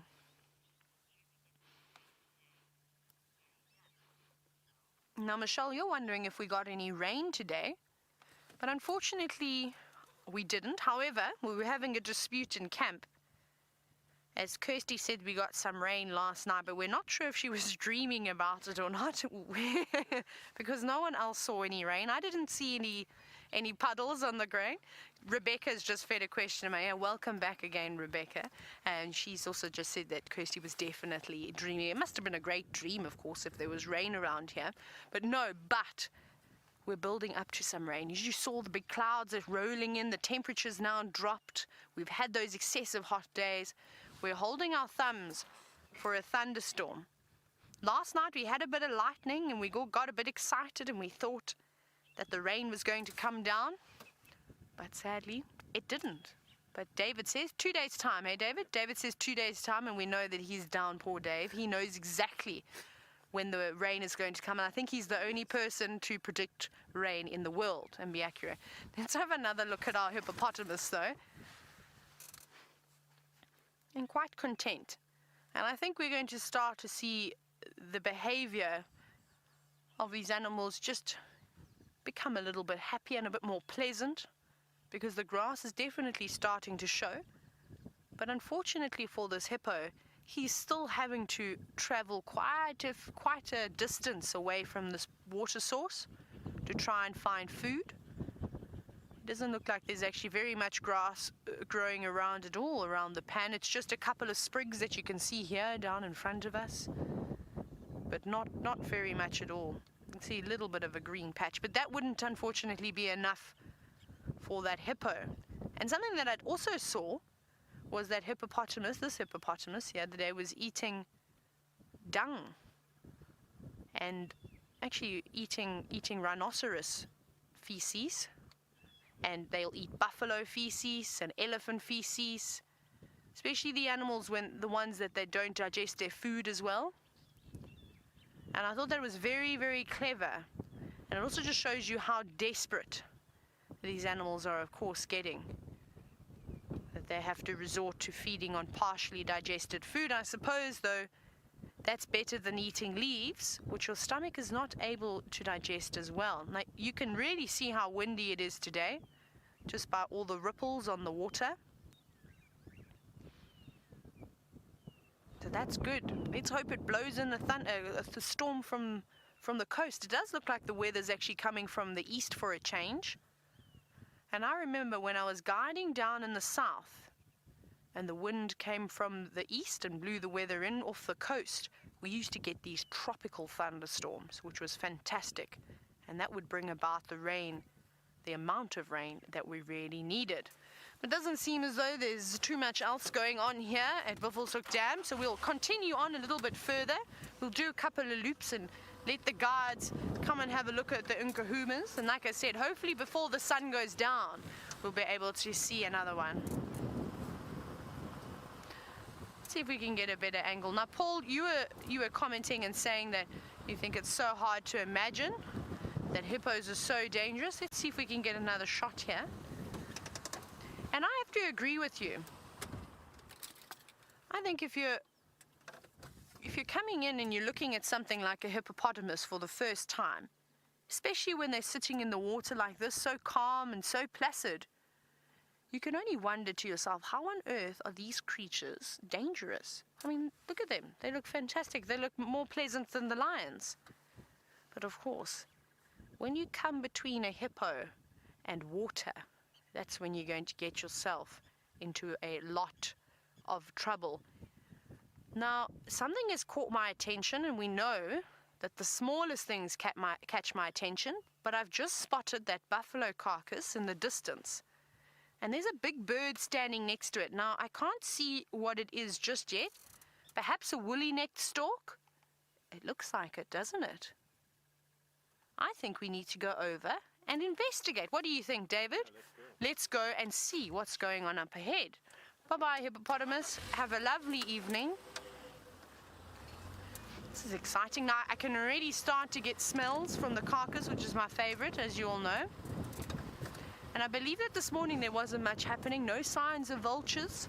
I believe it was just covered in maggots, in the flies' larvae. But we'll see. I don't want to get too close. I want to try and find a spot where we are not downwind. I'm really starting to smell it, so I should have brought a buff. A buff would have been a good idea. It's actually, I'm going to stop a little bit back because I don't want to scare this bird. How's that, David? Can you see it? That's probably as far as I could. There we go. And of course, we've got a couple of branches in the way. I do apologize. But look at that. A woolly-necked stork. And you can clearly see why it's called a woolly-necked stork, because of that cotton sort of like fluff that they have on their necks. And look at that big bill. Now, I've never seen a woolly-necked stork feeding on a carcass before. I've seen the marabou storks. I've seen southern ground hornbills feeding on carcasses. So I'm not sure what this woolly-necked stork is doing here. Maybe it's feeding on the maggots. But typically they eat fish and crustaceans and aquatic invertebrate. I will have to just see. Maybe it's a new learning experience for all of us today. But it doesn't seem to be feeding at the moment. Just really grooming itself. But covered in maggots. Can you see that carcass is wriggling with life? Of course, we know it's not alive. That is just the flies that have laid their eggs. Sorry, I've just got a mouthful of this carcass, which is amazing. Just trying to compose myself.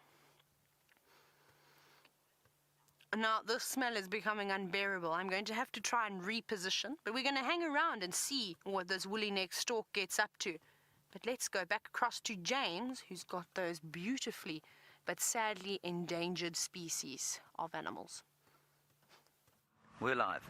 Okay, everybody, welcome back to Cheetah Plains. The dogs have moved. The dogs have moved on account of a fact that something resembling a combine harvester just drove past. It's been fixing some waterhole here on Cheetah Plain. Anyway, it got the pups up, and now they're having a good time playing with each other and using their teeth again. You see that, Brian? Biting each other and, well, stomping on each other. Now, what's interesting here is that this is how the hierarchy of the pack will be sorted out. This happens from very, very young. You'll find that the dog on the ground is probably going to be something like an omega dog. In other words, it's going to be, well, not one of the dominants.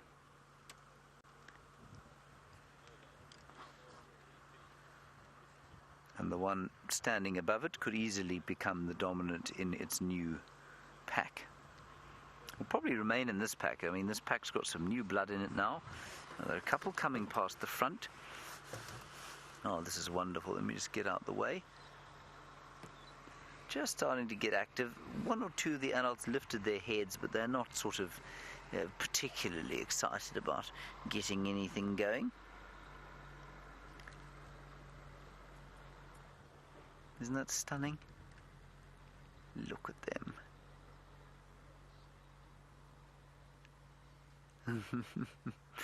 And I mean, you can't really tell at this stage, but they are substantially smaller than the adults. Probably, Brian, I'd say almost less than half the size, wouldn't you? So these little pups are roughly the size of, let's say, I guess they're about as tall as, I'm trying to think of a spaniel, I guess. A kind of spaniel sized, whereas the adults are more German Shepherd or Alsatian sized.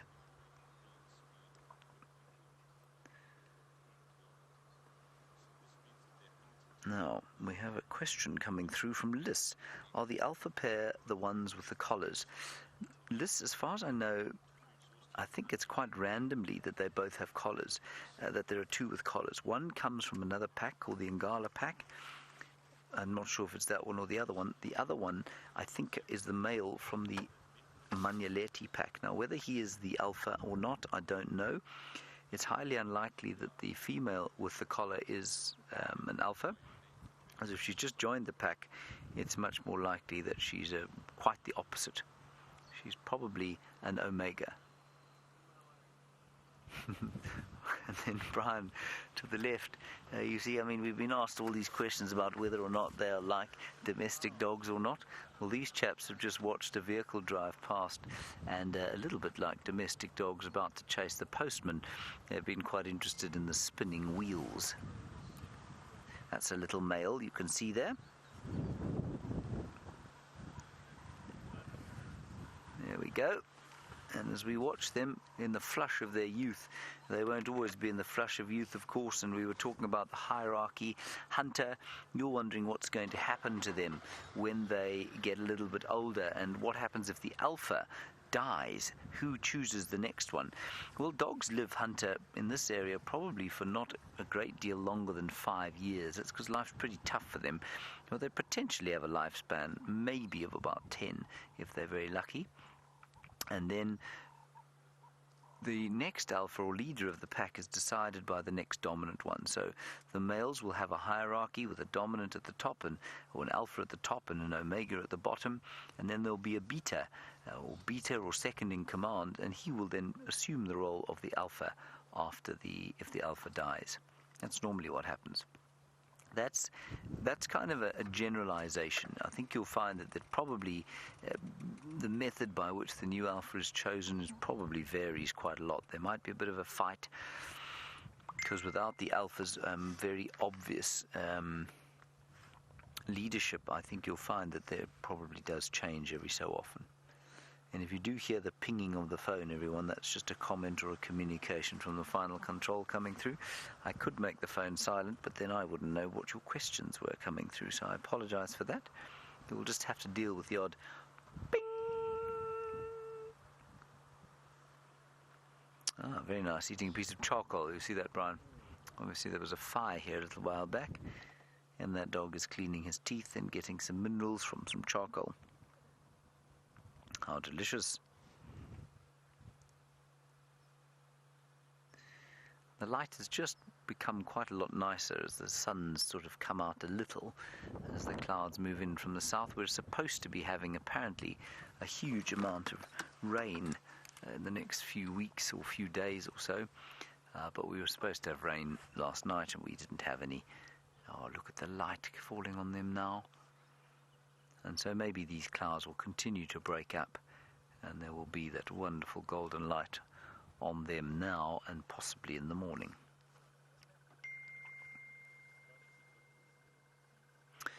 Now, one of the big mysteries, of course, about why wild dogs are so endangered, is what kills them? Why, if they're such successful hunters, and there are very successful hunters, why are there not more of them? And, well, it's a complicated answer, but Joan, your question kind of dovetails quite nicely as to what's going on here. You say, are there predators that eat wild dogs or that go for them?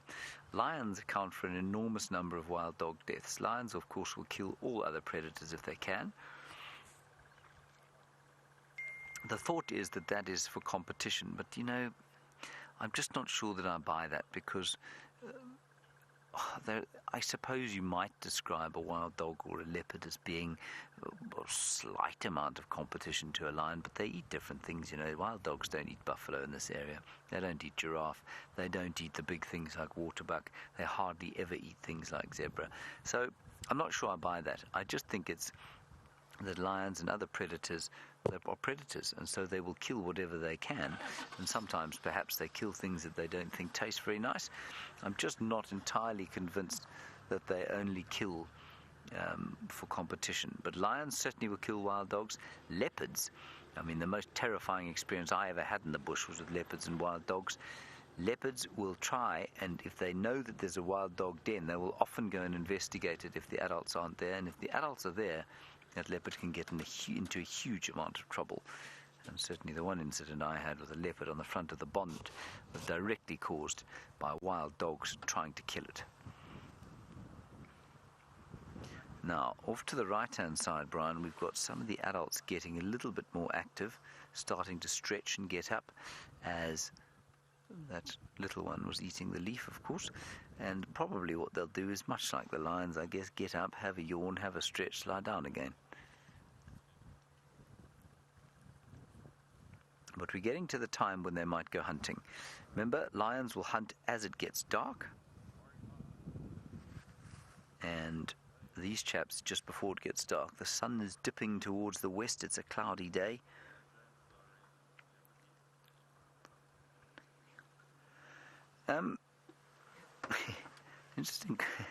Interesting question from Mari. You say, is there a wild dog that will protect the young if a predator comes? I'm not really sure how to answer that. They are very defensive. They will definitely try and defend each other, absolutely. And they certainly always leave a nursemaid, Mari. I'll always leave a nursemaid with the youngsters when they're at the den site. So yes, from that point of view, they would defend them. The main defense of young wild dogs is to go down into the hole when they're at the den. Right now, though, they are vulnerable. They're very, very vulnerable.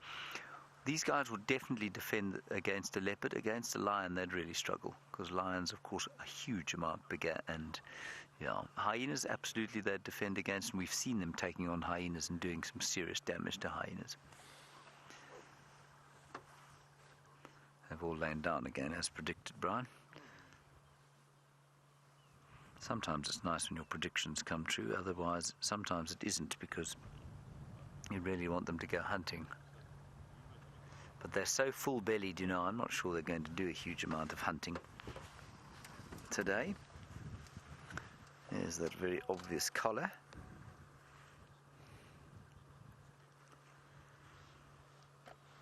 Rob, your question is about how often it is that we see dogs with their pups. How common is that?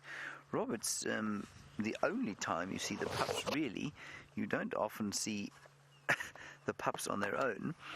And, you know, they're completely seasonal breeders. I'm just going to answer both ways your question could be interpreted. They're completely seasonal breeders, which means that they will give birth every year in the winter, sometime in the winter time, because that's when it's easiest for them to hunt, being coursers. The bush is more open, and so it's easier for them to feed the pups during the winter time. And so it's not uncommon, if you're seeing wild dogs in the winter, that you should find out where their den is or know where their den is and be able to see the pups with the adults. That is very common for the winter time. We haven't had a den on Djuma since I've been here. I mean, I've only been here now 18 months or so, so 2 wild dog seasons, but we haven't had any dens here. You haven't ever heard of a den on Djuma, have you, Brian? No. I think it has happened once or twice, but like I say, they roam so widely. We thought they might den last year, and they den just inside the Manuleti, away from us. A different pack, not this pack. Manuleti is a reserve just to the north of where we are. All unfenced, of course. We're part of 8.5 million acres of contiguous wildlife land. That's 3.5 million hectares. A vast, vast area.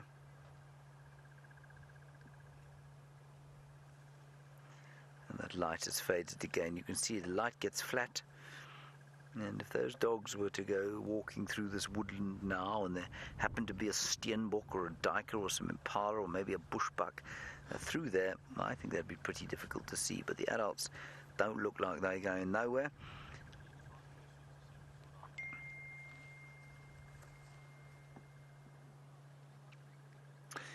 And Sandy, no, not quite. The dispersal of wild dogs is quite it's an interesting one. It's not always very easy to describe. Look at that fat belly there. Sandy, you're wanting to know if it's males that always get kicked out in the same way that lions get kicked out of a pride. Normally, Sandy, no. The youngsters, probably from about 2 years old, will disperse in single-sex groups. So the females from a litter will go off together, and then the males from that same litter will go off together, and they will then join up with males or females from other packs. So no, they disperse pretty much equally. I don't think, as far as I'm aware, that any dogs, I'm sure it has happened, but I don't think, as far as I'm aware, that any dogs stay within their natal pack for life. So that certainly would be extremely uncommon.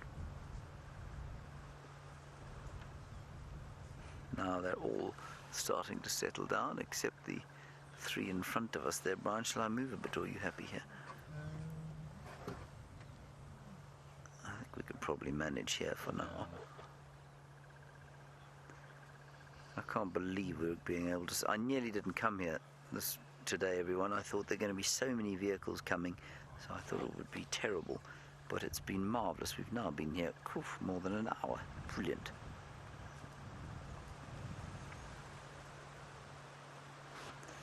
Even though they're snoozing, there's a little bit of action going on. Now, you see the ear posture there? That's classic posture of an Omega dog.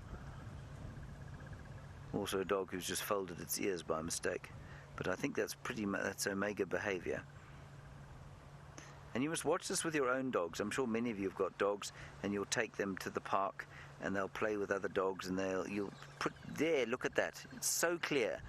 You'll be able to tell immediately if they are alpha dogs or if they're Omega dogs, because domestic dogs do exactly the same thing. They either feel dominant or they don't, and that probably comes from their litter mates, and I suspect they hold on to that kind of status for life. Now they're up. They're all up, everybody. Here we go. Take your dentures out. Tip out whatever drinks you've got. Oh, I think the dogs are going on a hunt. This is marvellous. Hang on, we've got something going on right behind us.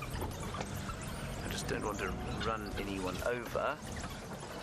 The buffalo coming this way from the other side of Cheetah Plains there. Not Cheetah Plains and Coral.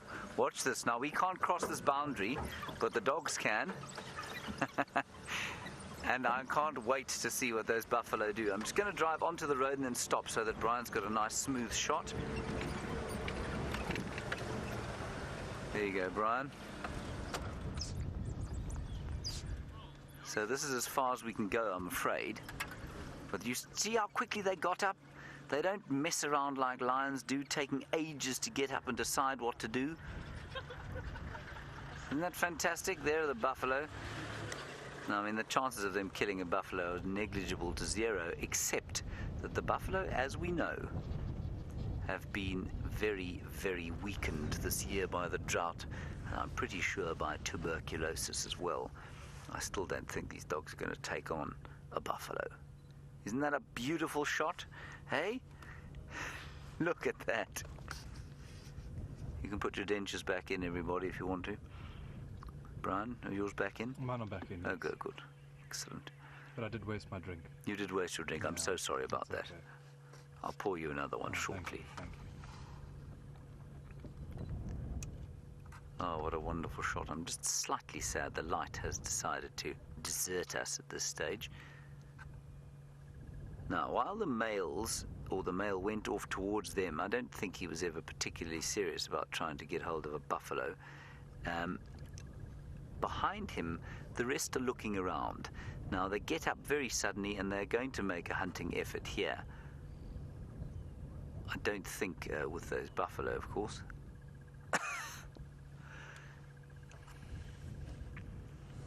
But I think they're going to try and hunt something. And the buffalo are doing that kind of... how would we describe it, Brian? A kind of reluctant amble. Yeah. That's the boundary, isn't it? Or am I on the boundary? No, that's the boundary. We can go a few meters forward. And then we'll have to stop, I'm afraid.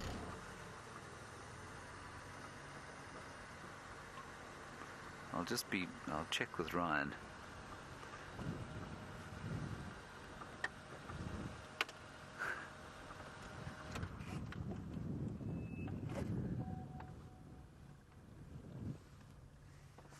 Right, another question coming through here.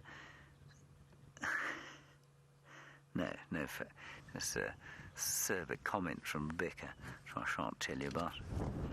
Too nasty it was. Isn't it amazing, that hunting instinct? Now, we were talking a little bit earlier about the fact that, you know, the cats will kill other predators, which they do, of course, but it's just instinct. It's the instinct to hunt. Now, Sandra, are the wild dogs your favourite in the bush? They are, you know. Sandra, it's because I am at heart a closet anthropomorphicist. That means I really like to almost unconsciously put human emotions into animals. And wild dogs, to me, well, they're exciting. but they also are very egalitarian. They look after each other. They look after the sick and the lame and the infirm. They look after their old ones. They're completely unlike lions, of course, which are like, they are so much the mafia of the bush. They don't look after each other. They'll kill each other at the drop of a hat. And then they pretend to be friends when they're hunting, of course, and then they try and eat together, and they swat at each other and pull each other's fur and scratch each other, whereas wild dogs are just not like that at all. And I just really like the fact that they live in an egalitarian society, beautifully coloured. And there's always been something about a wolf to me. And these, of course, are the great wolves of Africa. And I would love to see a grey wolf one day. Or pack of them. Ever since I read the book White Fang, I'm sure many of you will have read White Fang as youngsters. You read White Fang? You watched the movie? Ah. Oh, was he? Rebecca says she also loved White Fang. She doesn't say whether it was the movie or the book. Sabrina, you're just 13, and I'm just going to get your question quickly. Oh, Sabrina, you say, I don't know which documentary this was. It's interesting. You say you've seen a documentary where wild dogs try to raise a jackal pup.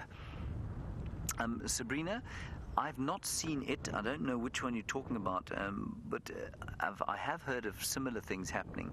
And I'm not sure it's not the same group of dogs. There's a group of dogs, or one female dog, who lives with a jackal. And I don't know if she still does, but she certainly used to. She lives with a jackal and its mate and their pups, and that's at Mombo in Botswana. And she used to go and hunt for them, basically. She used to look after them. The jackal would kind of help a little bit behind, and then she'd bring meat back for the adults and the pups to the den. And eventually that little arrangement was a hyena female as well, and the hyena just used to sort of steal off the arrangement. But they'd all lie and rest together during the middle of the day around a termite mound where the little jackal puppies lived. And the jackal adults obviously a little bit weary of the hyena, but of the dogs, not of the dog, the single female dog, not in the slightest. And so, Sabrina, if it is a different documentary, then I have heard of it happening, yeah. I don't know if it's happened once. I bet over the course of evolutionary time it's happened 100 times. Now, this is a good direction they're heading. They're heading into Cheetah Plains. That is good news, because those buffalo are in Nkoro. Right, okay, Brian, we got action.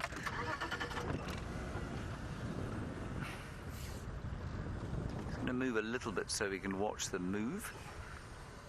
Starting to get a bit nippy out here, isn't it? So I think that's probably the alpha in front there, the alpha male.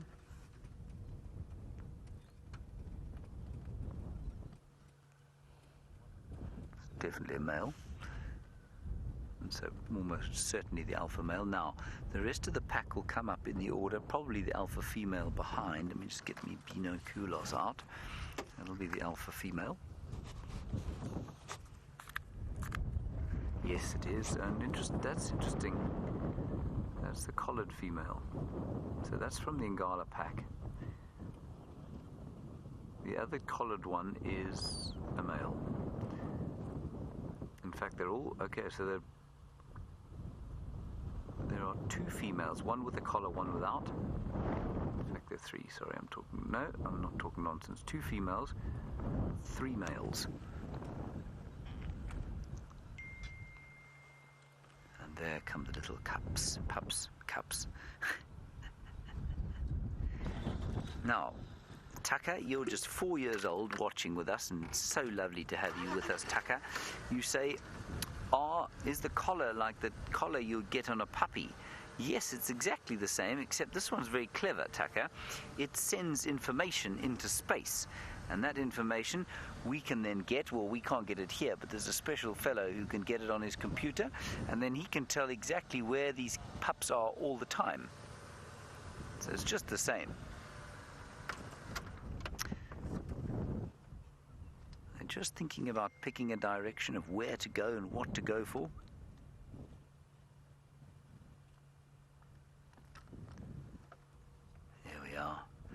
There are dogs all over the Sabi Sand at the moment, everyone. I keep getting little notifications here and there that there's a pack here, a pack there, here a pack, there a pack, everywhere. There we go, Brian. Thank you. Well done.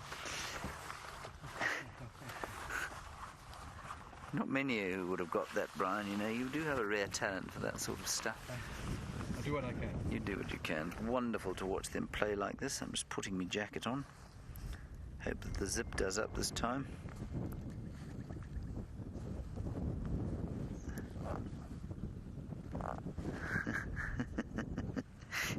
Many of you apparently keep looking at your own phones when you hear a ping because of mine pinging. I'm sorry about that. We're going to stay with these dogs. Let's see if they don't go off on the hunt. While we do that, Taylor's got something much larger to show you.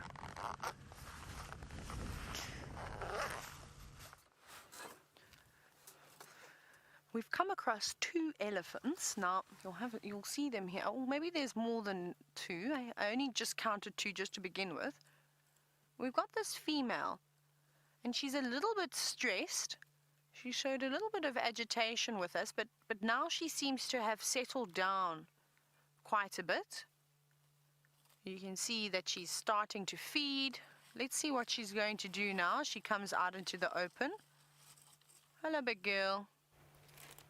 You can see she's got swollen memory, so I wonder if she's not perhaps a little bit stressed because she's got a calf on the way.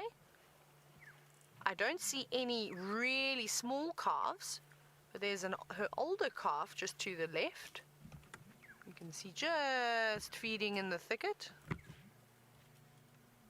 But much older calf, probably, well, maybe it's not even her calf, maybe it's a sibling or something. It's quite unusual, but we'll just keep our distance, and you can see the impala leaping across the road. I don't know what spooked them, but they're not alarming and doing particularly big leaps.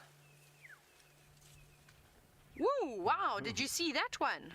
That was an oh, and another one, and another one. Try and get a screenshot of them and the elephant as they leap across the road. That could be quite spectacular. Come on, who's going to do another massive leap? Rebecca says that the impala are not jumping high enough. There were 1 or 2, though, that did a spectacular leap. And I thought that was extremely impressive. And it really does just show you that they are the long-distance jumping champions in Africa. Obviously, I think that they are. But I'm also quite fond of impala. Now, I'm not sure if that's a sibling of hers. The one elephant on the right. It looks like it is a young bull. They're now disappearing. Let's go up towards them, because the age gap sort of seems to be quite large there for it to maybe be her son. Maybe it was a young bull that's been slightly separated, and now he's joined up with this female who seems to be traveling on her own, which is also quite unusual. But you know, in times of a drought like this, you tend to see some bizarre things. Like that Willie next stalk hanging around the carcass. No, I am wrong. I think the rest of the herd is up ahead. Aha, that's interesting. They're very quiet, but they're very, very far in the distance. So it must be just a little satellite party hanging at the back. Very sneaky, madam. So like I said, she wasn't too happy with us. So maybe we'll actually try and head up ahead and find the rest of the herd. Let's see how this lovely boy is. Hello. Are you relaxed with us? It's okay.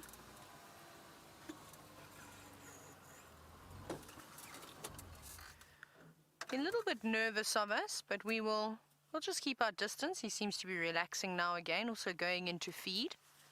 Now, Andrine and Marie, you were wondering if the drought will affect the coloring of the animal. Now, you're actually right, but I'm not sure in the way that you may think that you're right. And the reason how it affects the animals, not typically an elephant, but if you look at an impala or a kudu and even a buffalo, because they're not able to eat and get all the nutrition that they need. They're lacking sort of various minerals that will provide that lovely luster that they have on their coats. And their coats tend to become quite sort of shaggy and dull in color. So you're quite correct in saying that. But it's just because they're not getting the nutrients that they need. Now, he's got rather large tusks, considering the size of him. He doesn't look particularly old, probably around 10 or 11 years old. He's got lovely long tusks. But I've seen this before. He's not, like I say, he's not particularly large in size, so he could still grow quite bigger, much bigger, sorry. But I've also seen it where you see these elephants that are much smaller in body size. They don't quite even get to 5 tons. They sort of get to the size of a large female. And then they, of course, have these massive tusks. And that, of course, is just genetics. Now, you heard that trumpet, that scream. And that sounded like a young elephant calf throwing a tantrum. Now, that was that young elephant bull, maybe responding to that youngster. You can see she's very relaxed, but he had his ears slightly flared, and as he moves away. But let's go up ahead. Let's go and find some elephants that won't be too worried with us. There's a couple more just up on the road ahead. So hopefully we'll get another view. Now, as we were speaking about that young elephant's tusks and how impressive they were, so I just want to turn the Game Drive radio down. David, you were wondering if an elephant's tusks can ever get so long that they touch the ground. They can indeed. I'm going to tell you a story now. Let's try and find some elephants to have a look at. There are quite a few here, but they're in the thicket. Now, I think I also have a slow puncture, so I'm just watching my tire. Okay, I'm going to stop on a bit of an angle just because we've got a little gap.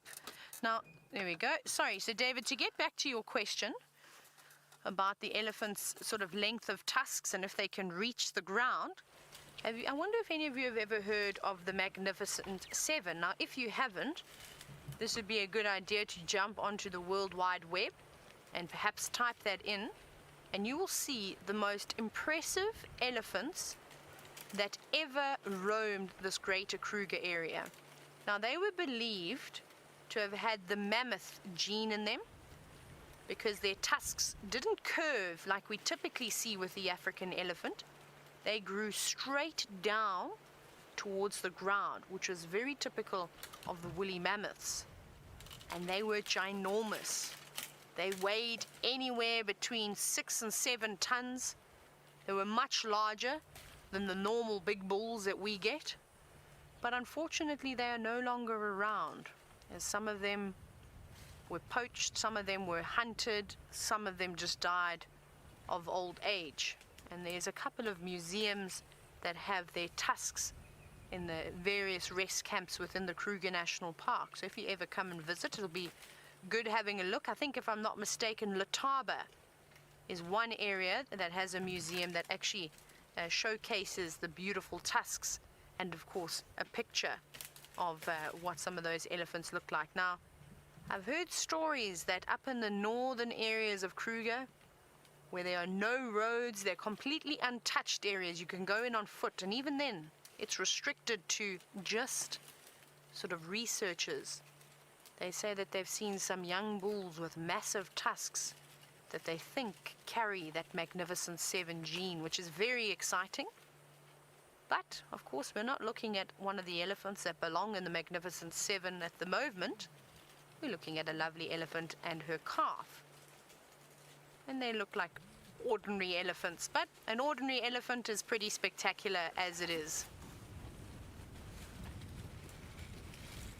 Now, Gareth, welcome. I believe you've just started watching, so it's great to hear from you, and keep asking those questions. Now, you were wondering how many elephant bulls do we have in the area. Now, unfortunately, that's a tough one to try and answer, as typically a herd of elephants is made up of females. So it's a matriarchal cycle. So it's a, system. So it's elephants that are either mothers or granddaughters or sisters or aunts, you name it. They're closely related, and the bulls get kicked out of the herd, so they don't stay in them for very long, normally up to about between 16 and 18 years. They then get sort of said to cheerio, off you go, and live a life on your own. I'm just going to move up again and see if we can get another view. So it's quite difficult to say, I don't even feel comfortable with trying to estimate a number, but there's quite a few thousand elephants in this greater Kruger area. Remember, there's 8.5 million acres of wilderness.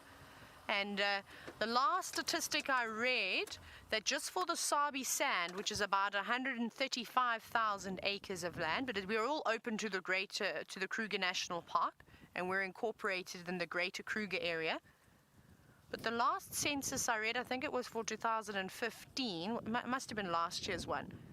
They estimated us to have about 6,000 elephants. Now that is a huge number for such a small piece of land. When I say small, it's really massive. But of course, elephants are giant creatures, and they need to feed and eat at least 5% of their body weight every single day. So you can imagine, like this elephant is doing, it's munching away, and it needs to do that for 19 hours a day. So when you start saying these sizes of the land, with the amount of elephants that are on 135,000 acres, wow, that's really not a lot, and they'll go through the food very quickly. And that's why we start to see them pushing over the trees, is that when they've exhausted all the grass, exhausted all the leaves, in the drier months, they've got to and they become sort of destructive. They've got to start turning the trees over to eat the roots, like what I think this elephant is going to try and do. So, very difficult question to answer. How many elephant bulls? Lots and lots of them. At one point, they were even taking some of the elephant bulls out of the greater Kruger area and relocating them to places all over Africa, just because there were too many of them, and it's easier to remove the bulls rather than to try and remove an entire family group of elephants. This little one is struggling though with breaking this tree, but you can see now how he's going to use his feet. There we go, and hook it and then pull it straight out of the ground. Now watch how he's going to pop the bottom end of that tree into his mouth. Wonderful. And this is quite nice to see as well. There's the twisting motion, the sort of corkscrew action that you can see him doing to twist the bark off. That was a fantastic example. And now he's going to munch on that. And the layer that they're going for is, even though this one took in the outer layer, it's not as coarse and hard like you see on a marula tree, for example. It's quite thin, that outer layer. But essentially, like most of you have known, but there are quite a few new viewers today, so we'll just recap so they can all catch up, is they go after the cambium layer. You can see where that yellowish flesh is exposed. They're going for the layer just above that, which the elephant is now stripping off. And that is where the nutrients are transported from the roots all the way to the leaves, and that's got lots of moisture and, of course, whatever specific minerals each tree has. And we typically see them doing that in the drier seasons. Doesn't seem to be too fond though of the monkey orange leaves. Much more preferring the bark. That's okay. And there's a couple of roots on the end which should be quite juicy as well. So we'll see if he gets to them at the end.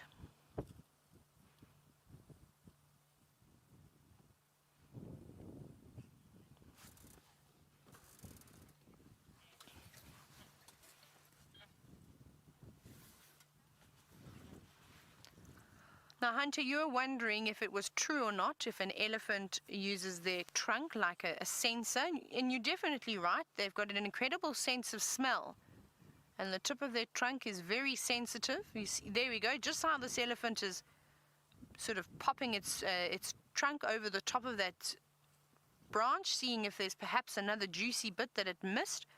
So you're quite right.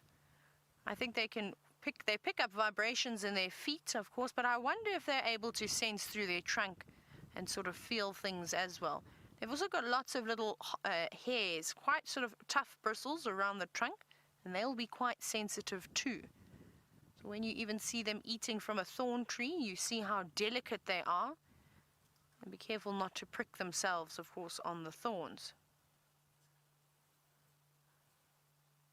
But I did just also get the go-ahead. I'm quite excited is that they've said that we can come back to the lion sighting, to go back to the Nkuhumas. Now, I'm sure you are very, very excited to do that. So I don't want to waste too much time. I think we're going to start heading that way.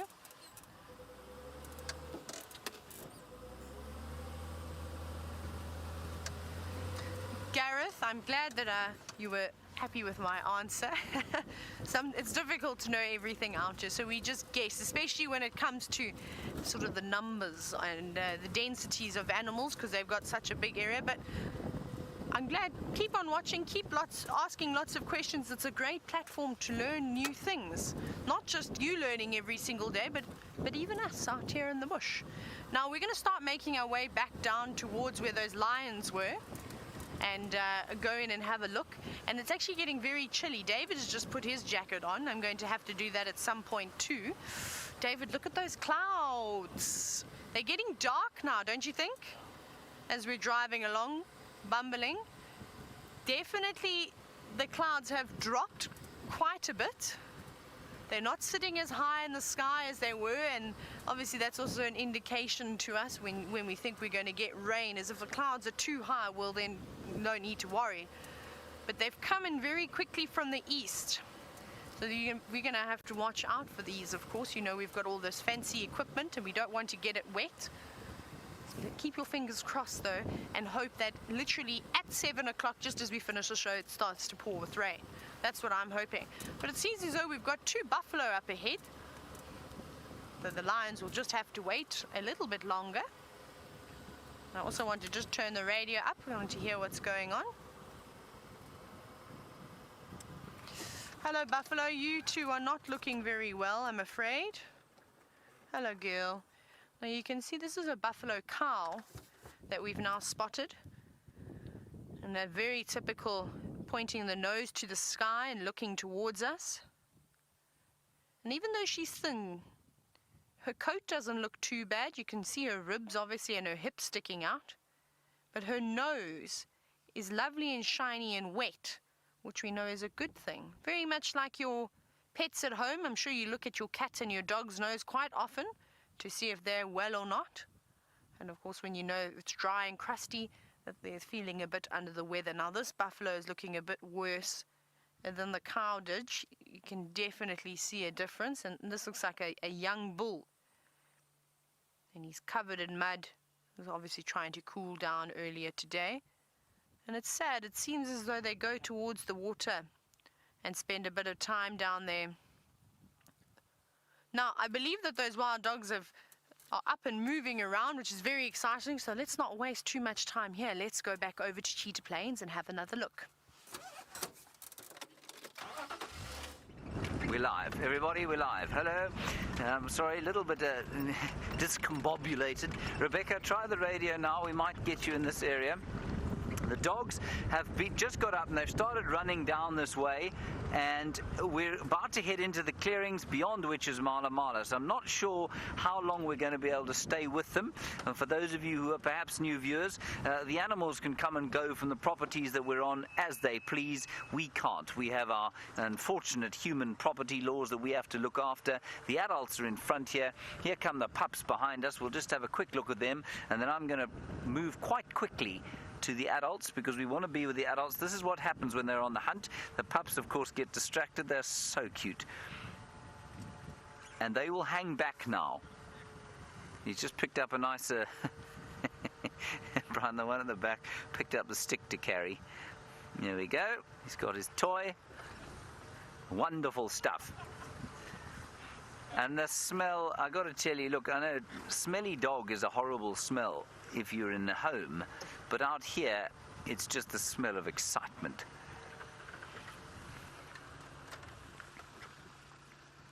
Oh, this is just fantastic. So the adults still up in front. Don't worry about them. I'm keeping an eye on them while Brian shows you this rather fascinating behavior. Piece of bark being torn to shreds, which of course is going to happen to whatever they catch for dinner. I think there's often a bit of a thought that wild dogs are merciless killers of animals, and that they don't kill their prey first, and so they're much crueler. Anyone who's been watching the Nkuhuma Pride of late will know that that just simply isn't the case. That death to wild dog prey comes a huge amount faster than it comes to the buffalo. They struggle and struggle and struggle. Good. Well, things have calmed down a little now. I'm just rather wishing that we had a little bit more prey activity.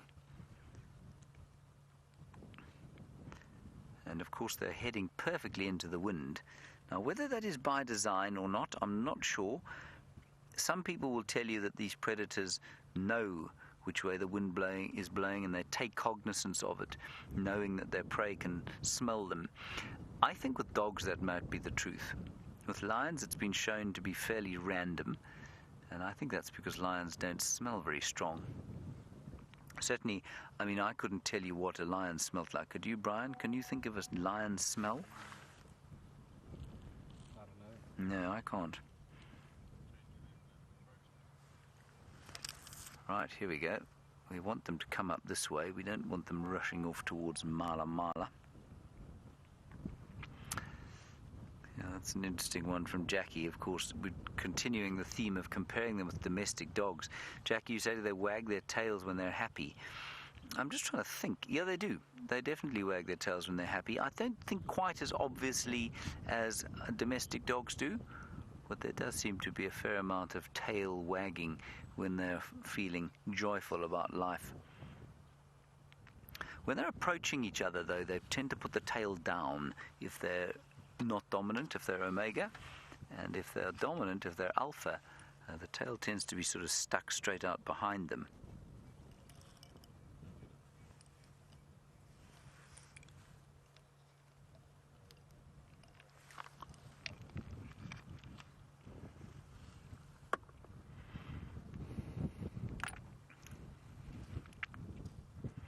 The smell is quite strong. Oh, here we go. Grabbed a little piece of a broken down ziziphus there. Might have it actually attached to its lip because that thing is a thorny branch. It's knobthorn actually.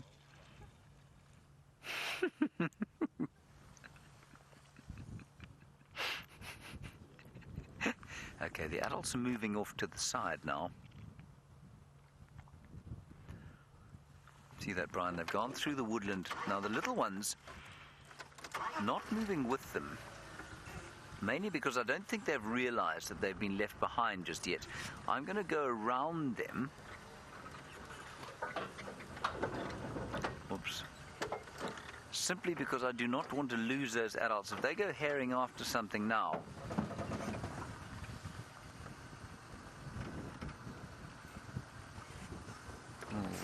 Brian, can you see them at all?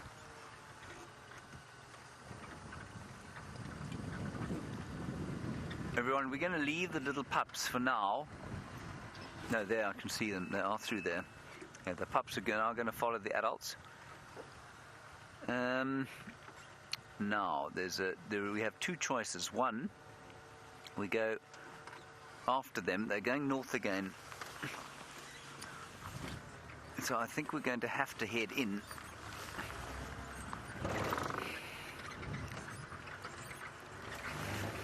Are you going to go around? Okay. Brian, at least Ryan from Arethusa is going to go round to the other side there, and I think that's the best approach, because I'm not sure. Come on, Wendy. Come on, baby. Let's go. Did I just say that, Brian? Did I just call Wendy baby? All right, hold on, everybody. I'm going to try and keep my distance. We're going to try and do this as sensitively as possible. They headed off left and right, as far as I can tell. Watch your heads, everyone. And Ryan has gone around to the clearing, so he might be able to see them. I can still see them. There we go. I'm just going to quickly try and find the radio. Try not to break the car. It's important not to break the car, Brian. Yes. Try not to use the cameraman, who's obviously not a small fellow. Ryan, they're going due east through this block.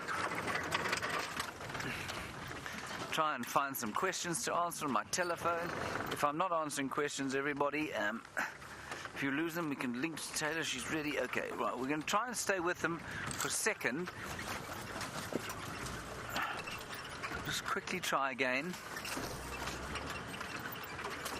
All right, I think it's going to get quite hairy in here, everybody. Let's head back to Taylor. I think she's back with the lions, and I will try and keep up with these chaps and keep you posted when you come back.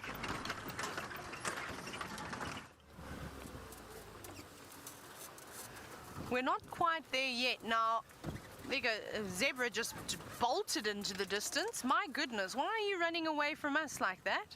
Here it is. No, now it's stopping. Maybe we just gave it a little bit of a fright.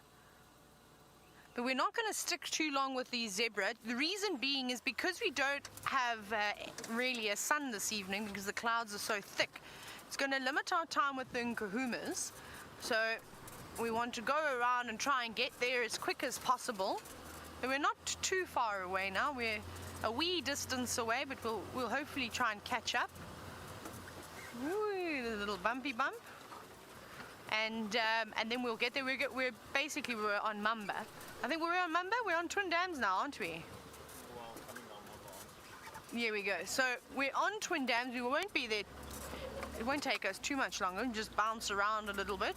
So just bear with me as we head on over. Vroom. And I wonder what they're up to now. Hopefully they've started eating. That would be quite exciting, I think. Right. I wonder where Karula is as well. That was something I've been thinking about the entire time, is wondering where she is and where she's disappeared to. We obviously had her tracks earlier this morning, and we know that she doesn't bring those little cubs over for no reason, so she must have a kill somewhere in the drainage line. But it's just becoming more and more difficult now to spot kills from the road with all the vegetation greening up as the rainy season comes into play. But that means we've got to do a lot more walking, of course, and getting off of the vehicle. And I don't know about anybody else, I'm a little bit nervous still of the buffalo after my buffalo incident. So I'm always quite cautious, and well, we know how much the buffalo love drainage lines. So hopefully tomorrow morning, if they have gone to drink, if then they've come out of a drainage line, hopefully we'll see their tracks crossing on the road. I'm not sure if Aubrey or anyone went to go and have a look and see if they could find anything on those tracks, but I'm sure after this afternoon having a great lion sighting, that's probably, well, what we'll be doing and looking for in the morning. Good evening. They're having a sundowner, but I suppose you can't call it a sundowner this evening. It's more of a cloud downer.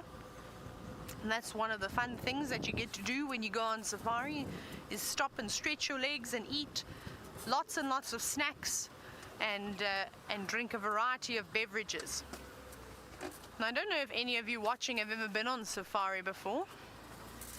Oh, right. Okay, I'll get back to that story. Let's go to James, who's back with the dogs.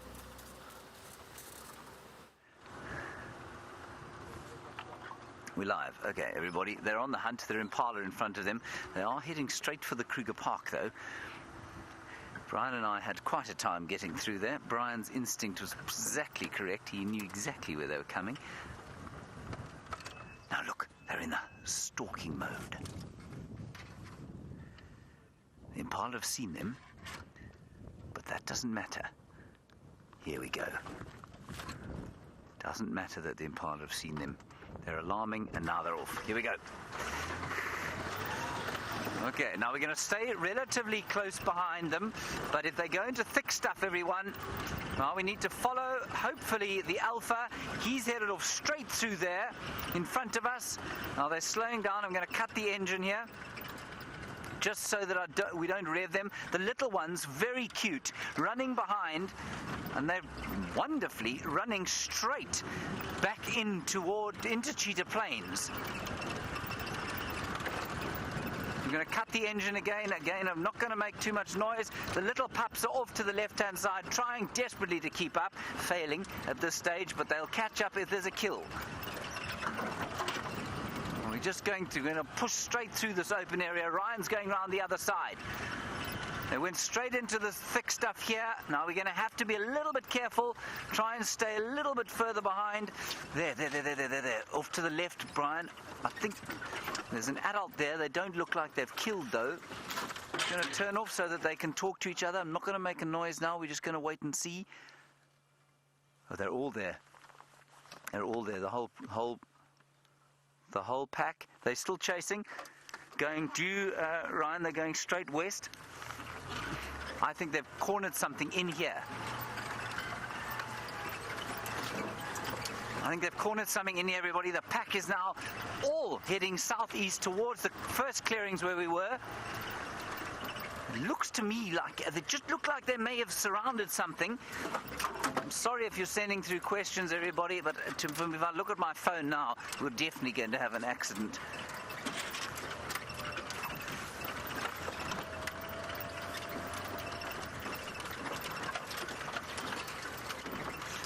Yeah, Ryan, we've got visual. They're heading now straight back towards Cheetah Plains Pan. They're about to pop into the clearing there. This is just too exciting for words. Isn't it wonderful? You're right there, Brian. Okay, we're going to switch off again. Let them listen.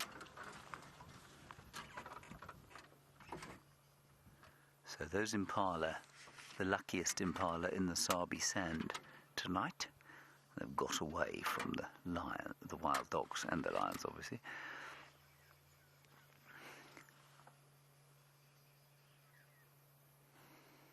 Isn't this special? It's just so gorgeous.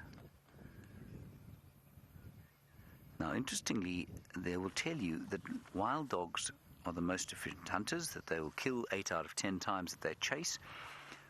What they don't tell you, though, is that they don't often push through on their attacks. And it means that they probably only kill 3 out of 10 times they see something and decide to see if they're going to chase it or not. What they don't do, similarly to other animals, what they seem to work out much more quickly is whether or not they're going to catch an animal. And so if they're not going to catch, they just stop. And then they try again, something else. And so that would be classified, I guess, as a failure. Ryan, come in. Ryan, they haven't gone out into the clearings. They're now static just on the eastern fringe of that clearing.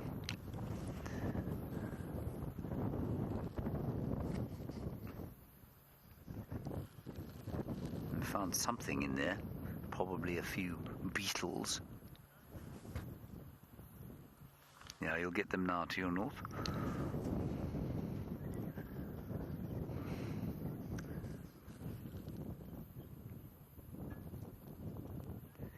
Phew! Isn't that fun? Let me just go a little bit forward and get the whole pack in view.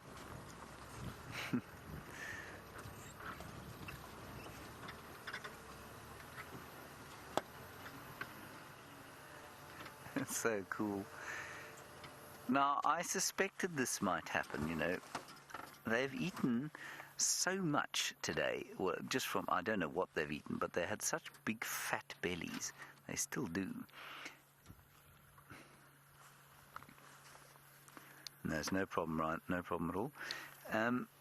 And I thought, yes, they might try and hunt, but then I thought maybe they wouldn't be that enthusiastic about it. And as darkness falls, of course, they will probably just settle for the night.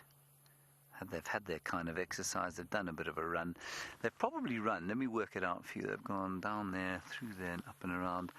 Not much more than 1.5 kilometers to maybe 2 kilometers, around about a mile and a bit.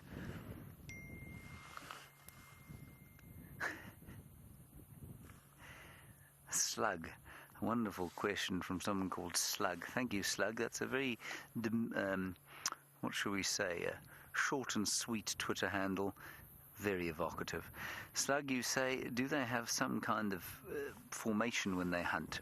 Other than the alpha male leading the hunt, no, they don't really. For many years we thought that there was some kind of coordinated attack, but research done on dogs, especially collared dogs and dogs with subcutaneous chips, shows that the running is actually fairly random. So they saw that herd of impala. The alpha picked one or two got distracted by the others, and the pups just kind of ran in from behind. And apparently they get distracted very easily when they're on the hunt.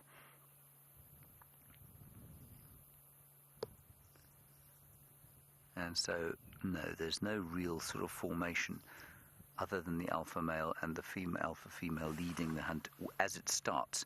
But as it then progresses, there's not really a huge amount of coordination.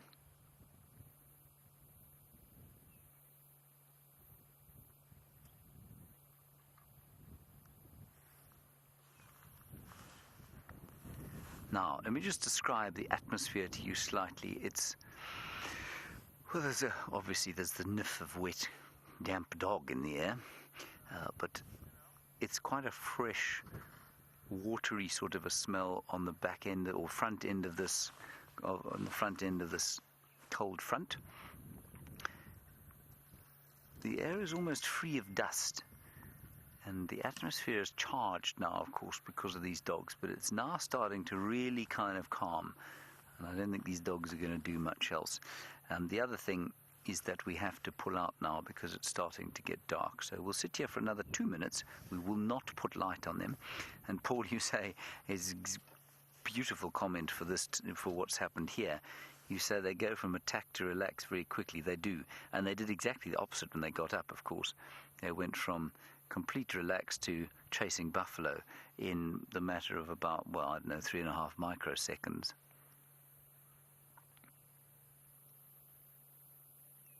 Just gorgeous stuff. I can't believe we've had so long with them today. If anything comes past here, they'll almost certainly grab it. But I think they're probably going to head into some thick bush where they will rest for the night.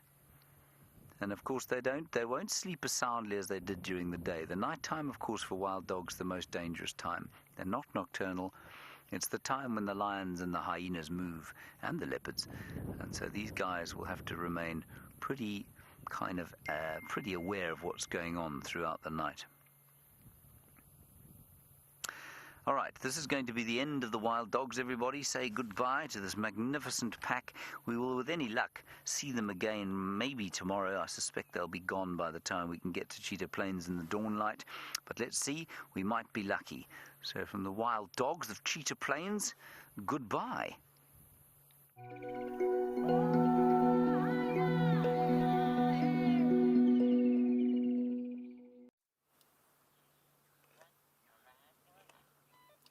Have a look at that incredible sight, at that little cub fast asleep on the tree.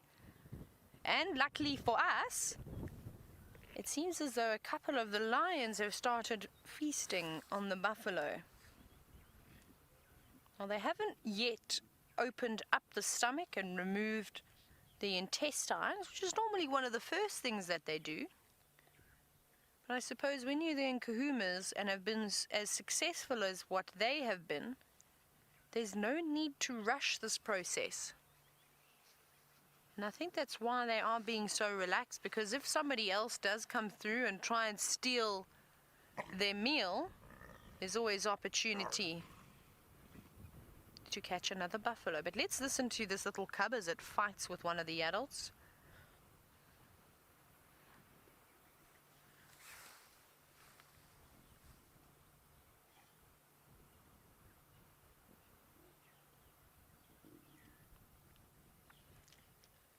Being very cheeky, trying to tear into the rump, but not doing a very good job, I'm afraid. But you can see, desperately trying, and I think that's the only way that these little cubs, if they do find a little gap, that they're able to get through that hide, is by tearing quite quickly and hoping that they just rip small pieces open, and then hopefully after doing that, they'll eventually create a big enough gap that they can feast on the flesh. Now, you can also see where they've started to open up the stomach. They've managed to get through the first bit of the hide. Can you see that? And you can even see how thick it is. Look at how incredible that is. That's a couple of, maybe an inch or two thick. Well, maybe not even that much, but it's pretty thick, probably about 2 centimeters or so.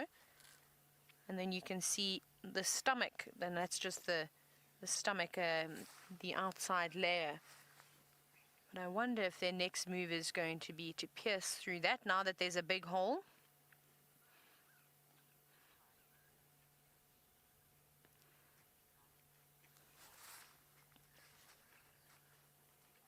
Now, Gareth, it's great to hear from you again, and I'm so glad that you've got into asking all these questions. Now, you'd like to know, in my experience, if the Nkuhumas are very, specifically specialists in hunting buffaloes, because they are indeed successful, like you mentioned. Well, let's just quickly go back here. I just want to watch this little cub as it growls around. Now, I agree with your statement, and in my experience, they are very, very successful. Oh, look at this cub now climbing on top of the buffalo. Gareth, I'll get back to your question. Don't worry, I haven't forgotten. Now, there's obviously not a lot of room where everybody else is sitting on the edge of the buffalo, so the only other option is, well, to go and climb on top of it.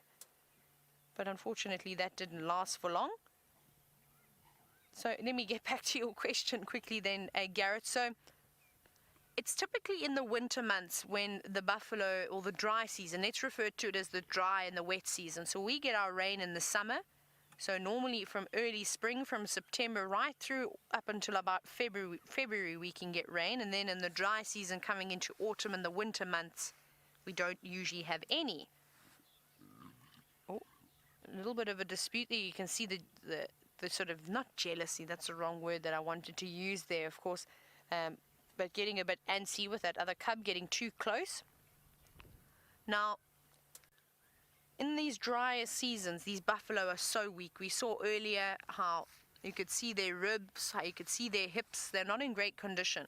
So yes, now they're taking as many as they can, but it's going to change. As we come into summer, the buffalo are going to be stronger. They're going to be a lot more difficult to take down. So we may start seeing the lions feeding on things like impala lambs. It wouldn't be and not common. Same thing with warthog piglets. They'll start to take them. We saw that a lot last year. As well as taking things down like kudu. Kudu often form a large sort of part of the lion's diet. But it all really just depends.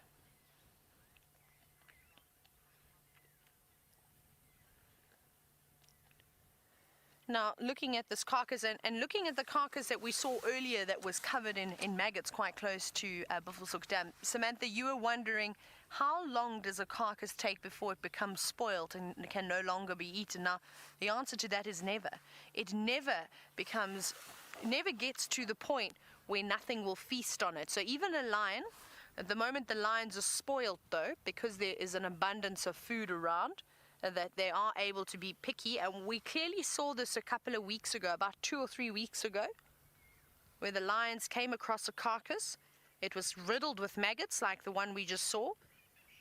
They sort of tugged on it a little bit, then they moved on, and we came and went through a thick bit of vegetation. They came across a buffalo that had been stabbed by another buffalo and was dying because of those injuries. He was bleeding out essentially. They also tugged on him.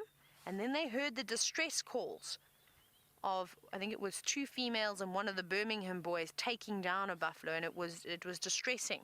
They then left that second buffalo and went to the young calf which the others had caught, and they'd fed on those. They didn't go back to the other 2 carcasses. How incredible is that? But that's only because of this period where there's an abundance of food around.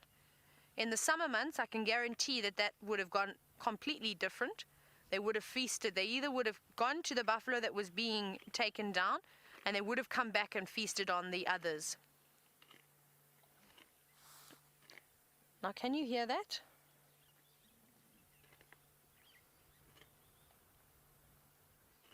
Now, that's her using the carnassial shear. So that's her scissoring with her teeth, trying to either cut through the flesh to get into the better parts to feed on, or what she could also be doing is, this is normally when it gets to the end of a buffalo carcass and there isn't much meat, is they try and remove the chunks of flesh from the skin, and they often do the carnassial shear is what it's called. But Samantha, just to get back to your question, they will eat rotting meat, the vultures, the hyenas, the lions, the jackals. The only one that might be a little bit reluctant to feast upon a rotting carcass is a cheetah. But even then, I can promise you, if that cheetah is starving and there's nothing else for it to eat, it's not going to say no to a carcass. There we go. It seems as though she was successful and she's managed to get through to the hide now and feasting on the rump, which is one of the first areas that they normally start eating at.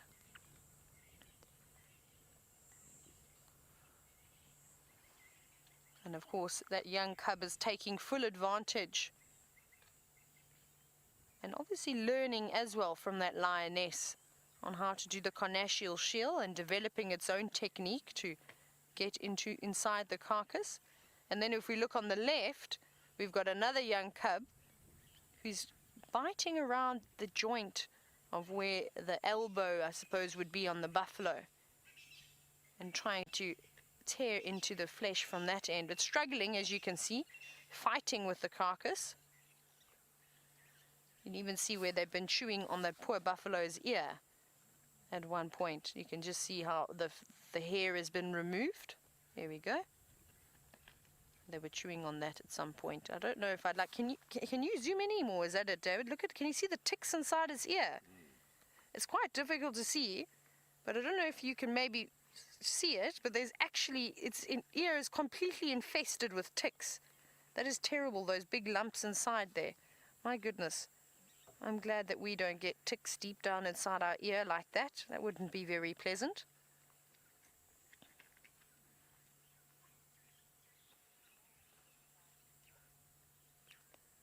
Now, I'm sure a few of you are wondering if those ticks have arrived now or were they there on the buffalo before it passed on. And it's actually very healthy for animals to have tick populations living on them. You won't find an unhealthy animal with very many ticks. And of course, like humans, and we often hear and we see on our cats and dogs as well, if you're living out in the wilderness, whenever you go into the bushes, the doctor always says to you, you must remember to check for ticks when you've come back, sort of behind your legs, behind your knee, to check around your ankles, to check in any warm area, so your groin, underneath your arms. And it's the same with the animals. The ticks like to go to the warm and the moist places, so between the back legs, underneath any folds of skin, so between their legs and their chest, in their ears, under their neck. You can see them all, they've congregated over there. So it's the same thing for the animals. So even though this buffalo was on the thin side, it obviously wasn't too sick that the ticks obviously needed to leave the buffalo. Normally when you see that they've got diseases and things, they'll have very, very, very few ticks on them. Now it's getting to the point where it's getting quite dark now, and you can see there's a little bit of light that I've put onto the lines, but what I've done is I've put one of the LED lights on, so I'm not shining the spotlight. So it's not one direct source of light, and I'm not shining directly on them. It's bouncing off the ground, and those rays are spread quite a bit, but we won't stay here for too long. And this is a personal opinion, because none of these cubs, well, there's only one set of cubs that are 6 months old. The rest of them are still too young, and we generally don't spot on them with a proper spotlight until they're about 6 months. And one of the reasons is that sometimes this light can draw and attract predators or highlight the predators. And I would hate if a clan of hyena came through here with these young cubs, and we were of course going to be the reason that these cubs were spotted. So that's one of the reasons why we don't shine a spotlight on young animals. You'll see often with leopards, if they're young leopard cubs and the cub and the kill is on the ground, a lot of guides won't actually spot on the kill. But if it's hoisted, obviously it's a different story, because a hyena can't climb up a tree. We know how hyenas like to follow leopards and lions around, of course. So I think we're going to just have a little longer look for a couple of minutes, but then we are going to move away and leave these Nkuhumas. But for now it's all right. It's still relatively light. It's obviously just because the clouds have come over. You can see. Ooh.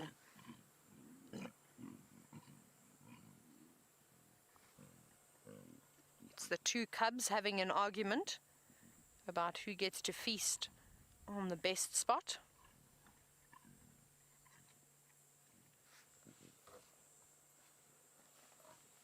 But like I said, for now it's alright. We've got a couple more minutes that we can hang around with them for before the sun actually completely disappears and we lose all the light. I can see, what I'd normally try and do is I normally try and gauge it on my eyesight. If I can see about 50 meters into the distance, then I reckon it's still okay. But as soon as I can't see further than that, then I think that it's the time to leave them until these inkahumas are a little bit older. But like I said, that's just a personal preference. We're all different.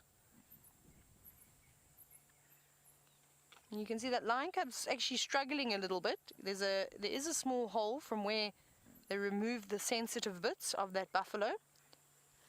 But buffalo's foot is in the way, and every now and then you see, it getting squashed. Now, Carrie, you were wondering if it would be easier for these lions just to claw straight through the buffalo, and unfortunately not. So their claws are designed for gripping and holding on nice and tight.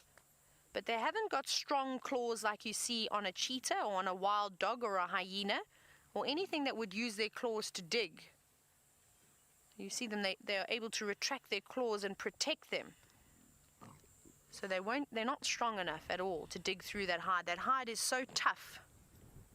So the easiest way is to gnaw through the hide and make a little incision, and then of course tear it open from that. And I reckon by tomorrow morning they would have opened up this carcass, especially once Mr. Mfumo decides to come around and have a bite to eat.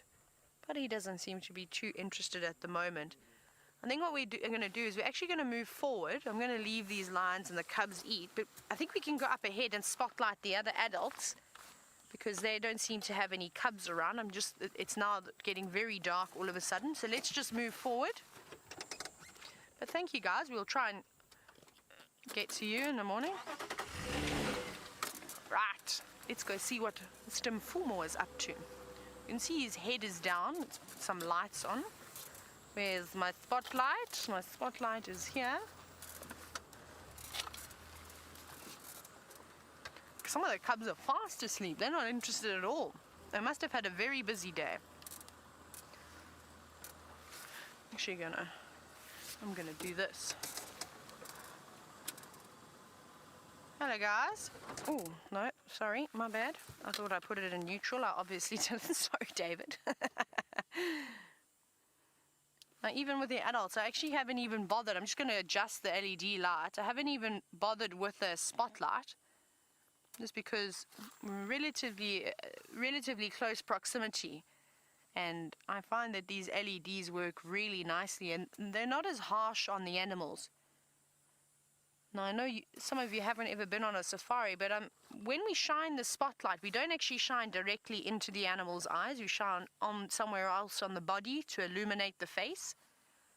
Because you can imagine if you were to shine these spotlights, which have got quite a few lumens, it would actually hurt their eyes too. So something like this, these LEDs really come in handy where they're a lot less harsh. Now he's getting up. Let's see what he's going to do.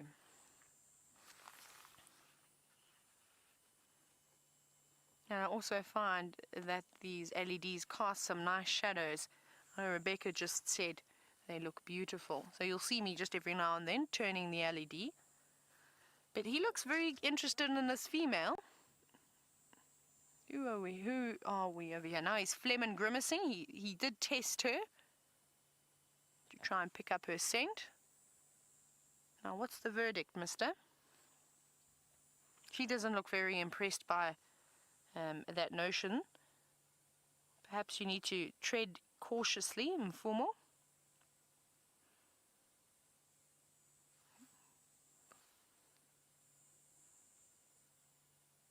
No, I think his brain is working overtime now as he tries to think about his next move. But first, a big stretch.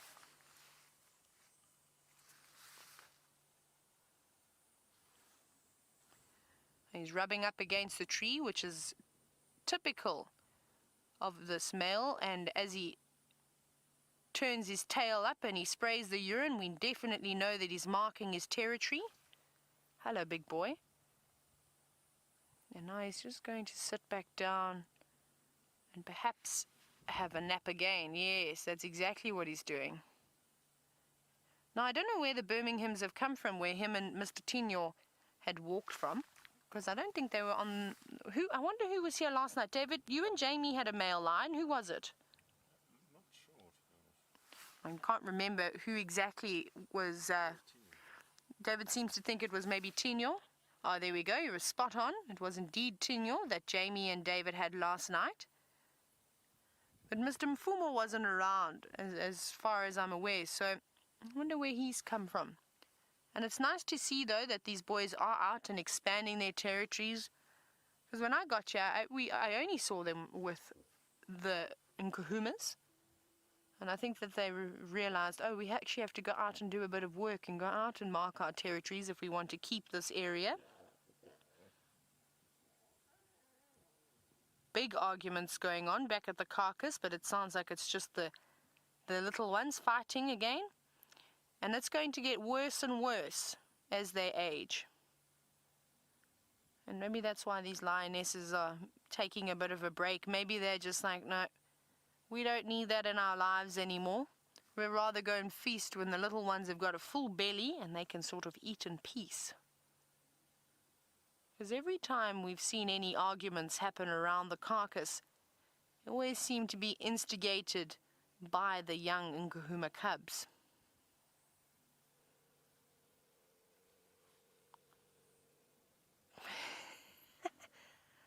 Can you hear all that noise going on at the back?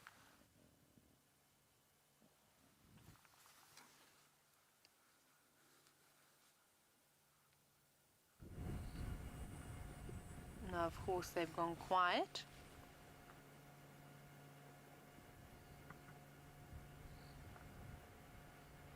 Isn't this lovely? But it looks like these lions, unfortunately, are going to rest for a little while longer.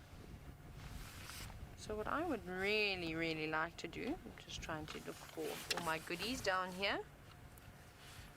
I would really like to move on from these lions now. I think we've had fantastic time with them. And let's go see if we can find anything interesting that's lurking around after dark.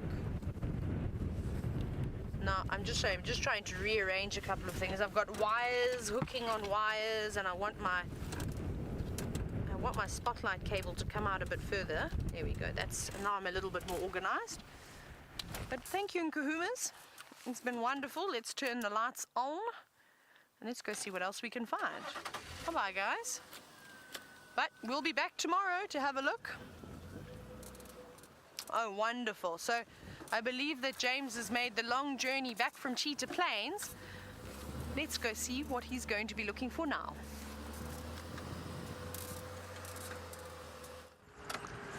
At the moment, everybody, I have indeed returned from Cheetah Plains, and what we've got is, remember the wildebeest we started the show with? Well, they're all in front of us here with the zebra, and I'm just trying to get out of the way, get out of their way, basically, because they're a little bit intimidated by the lights that are on. Sorry, I'm just going to turn those, there we go, we can have those on. But they really do get completely flummoxed by the sight of a light. And as most of you will know, of course, doesn't matter which part of the world you are, all kind of herbivores are, like deer, are completely and utterly astonished by nighttime lights. And the ones here, of course, they're all over here. We're on Cheetah Cutline, which is the eastern fringe of Djuma. And the reason everything is kind of here is because it's clear. So they're able to see what's coming to get them if they want to. Unfortunately, there's a car coming towards me, which could result in a large accident if I turn all my lights off. But we'll just keep going stoically and hopefully turn off this road before we hit anything else. Where's the turn-off, Brian? It's coming up, isn't it? Anyway, what an afternoon we've had. Hasn't it been special? We're back on radio, which means we can hear the dulcet, quite deep tones of Rebecca Christensen. She, of course, back from leave today, straight into the hot seat. And what a day to begin with. Wild dogs.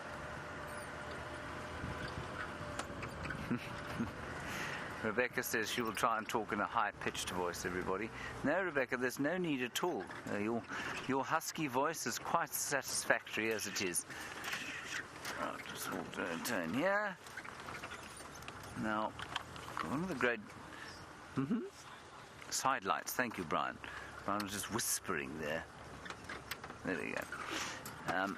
One of the great advantages or disadvantages of these spotlights is that they get very hot. And one day, this is of course night time, so it's storytelling time now in case we don't find anything.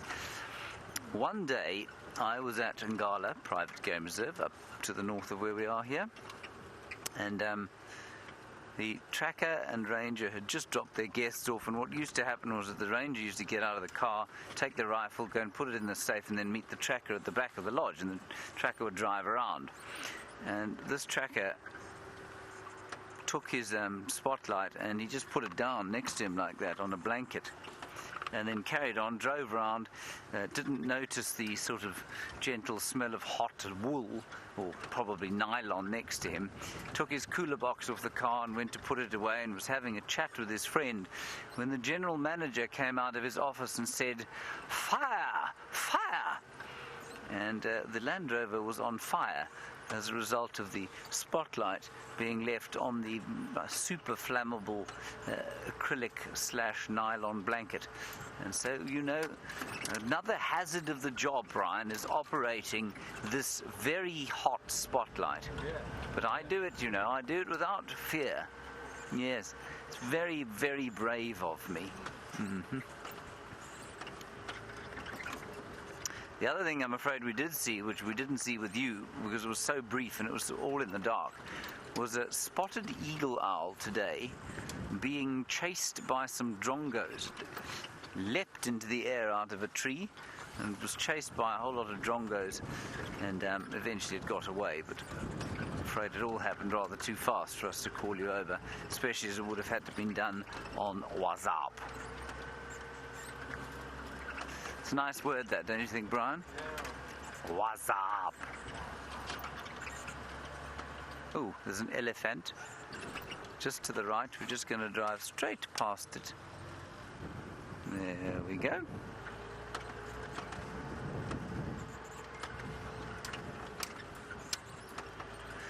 Hello, Junkie. You're a new viewer, and it's a very easy question for me to answer from you.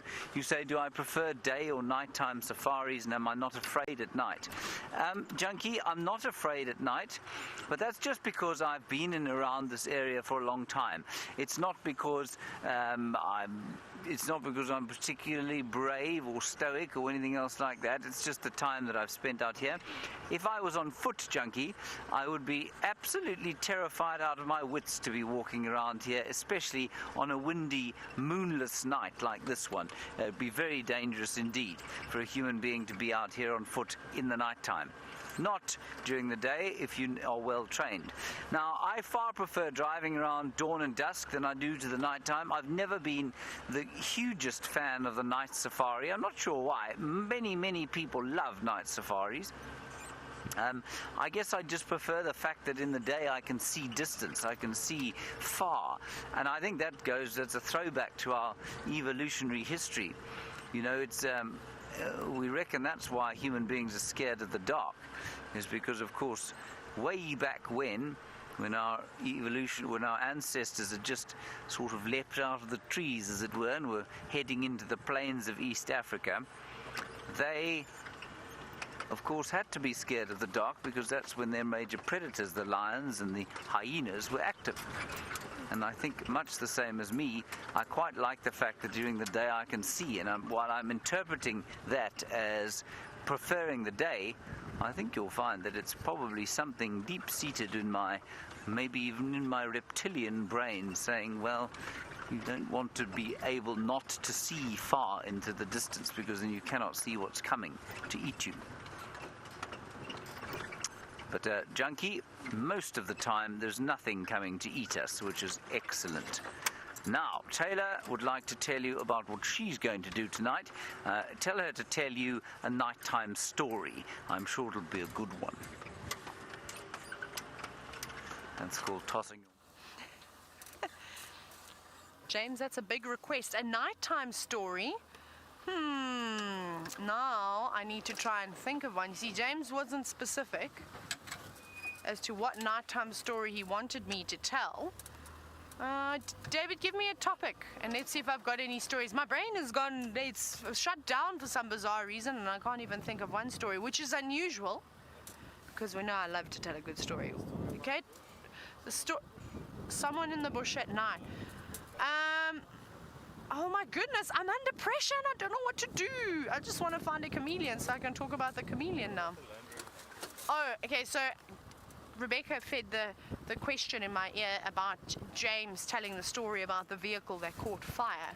And I also experienced something similar when I actually had just started guiding and somebody had left their spotlight on, but it was a brand new vehicle, like brand new. I think it was about a week old, and burnt it down to a crisp.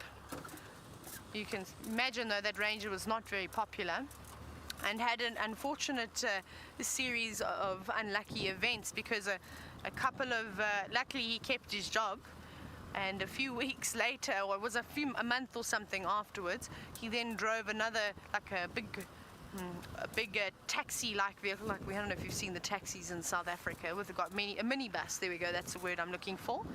And well, he reversed that and then drove it into a tree and a branch came through the window. So now that's what I call unlucky. But I can't think of a good nighttime story. I don't know why.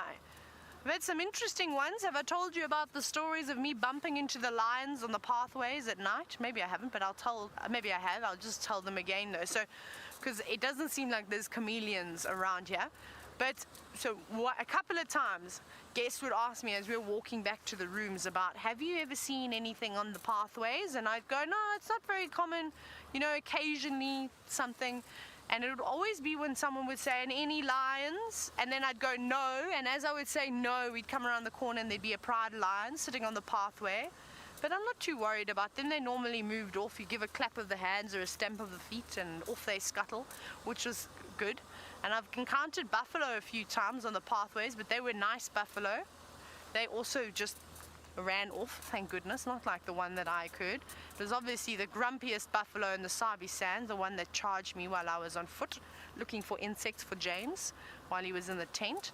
Now, speaking of insects, I'm looking for any beetles that are on the ground. Where are you? We've been seeing a lot of twin spot beetles. Now, I'm hoping we're going to see maybe another ground beetle, maybe a velvet ant. You know what I am seeing flying around? Let's see if we can see it land. David, I know it's difficult. Can you see this thing? Yes, you can. Wow, that's very impressive. I don't know if you got a glimpse of that little eye as it was flying around. It's disappeared now, but there's quite a few antlions, adult antlions around, which is quite nice. And I think I've showed you a couple. We often see them here at night, in the mornings after they've fallen into the vehicles. Then I pick them up and then release them again. But that one didn't want to stick around. Where are all the animals this evening? It's a nice night. Oh, here we go. Here's something. Hello, beetle. There's a beetle. It's running away. What beetle is that? Oh, that is, where did you go? There it is. That is a two-spot beetle.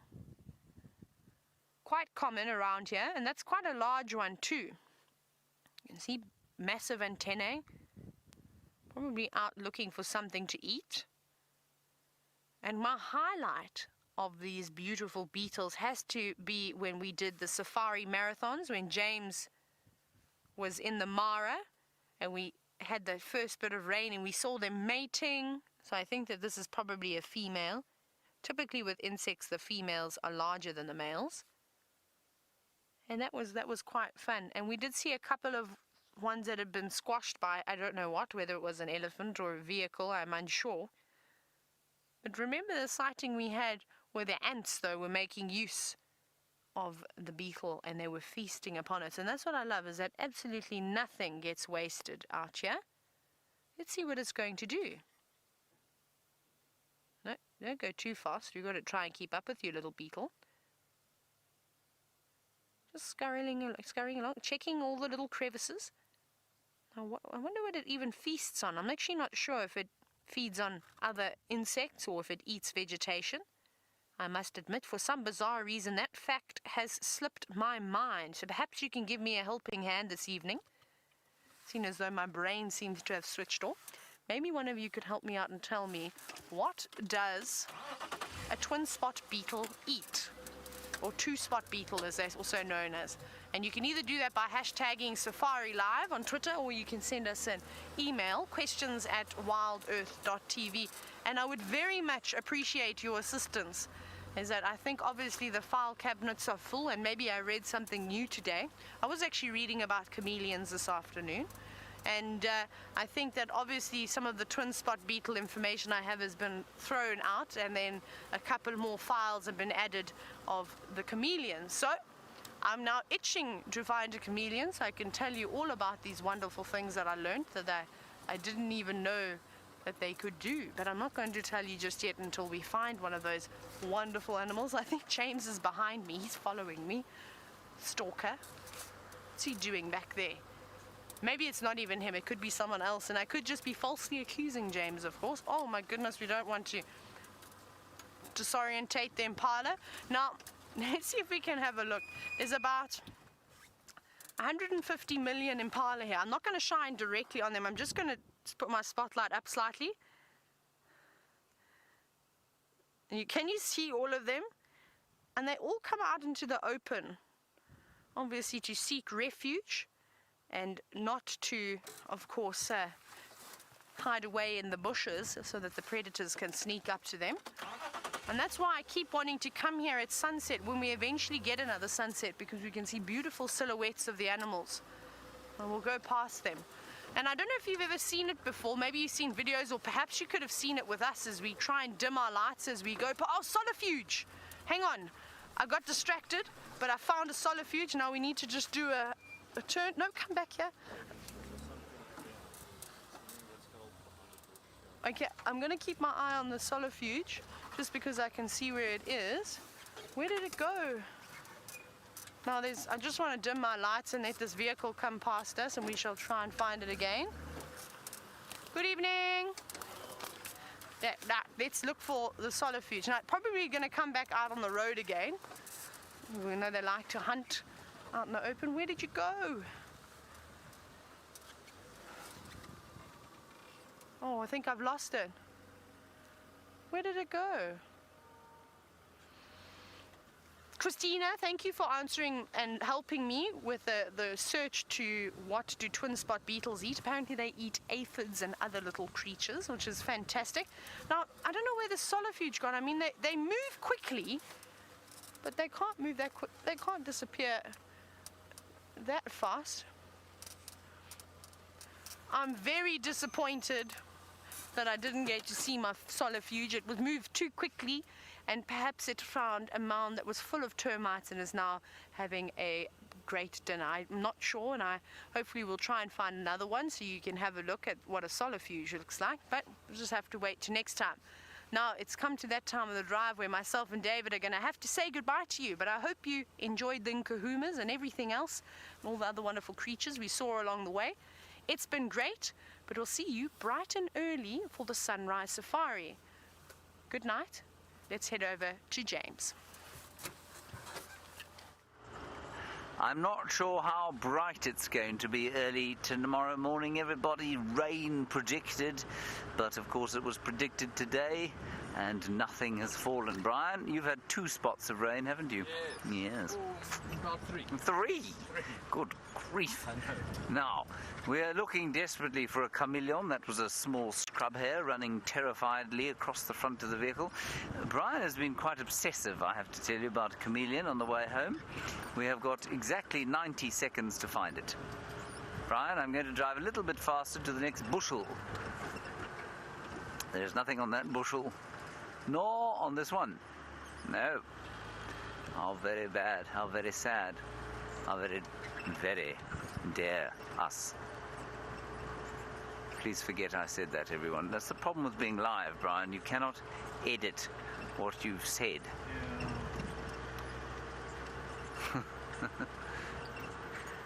Yeah, you can't edit what you've sung either. No chameleons, I'm afraid, everybody. And just remember, at night time, I find it very difficult to look into your eyes while I'm trying to find animals with a spots light.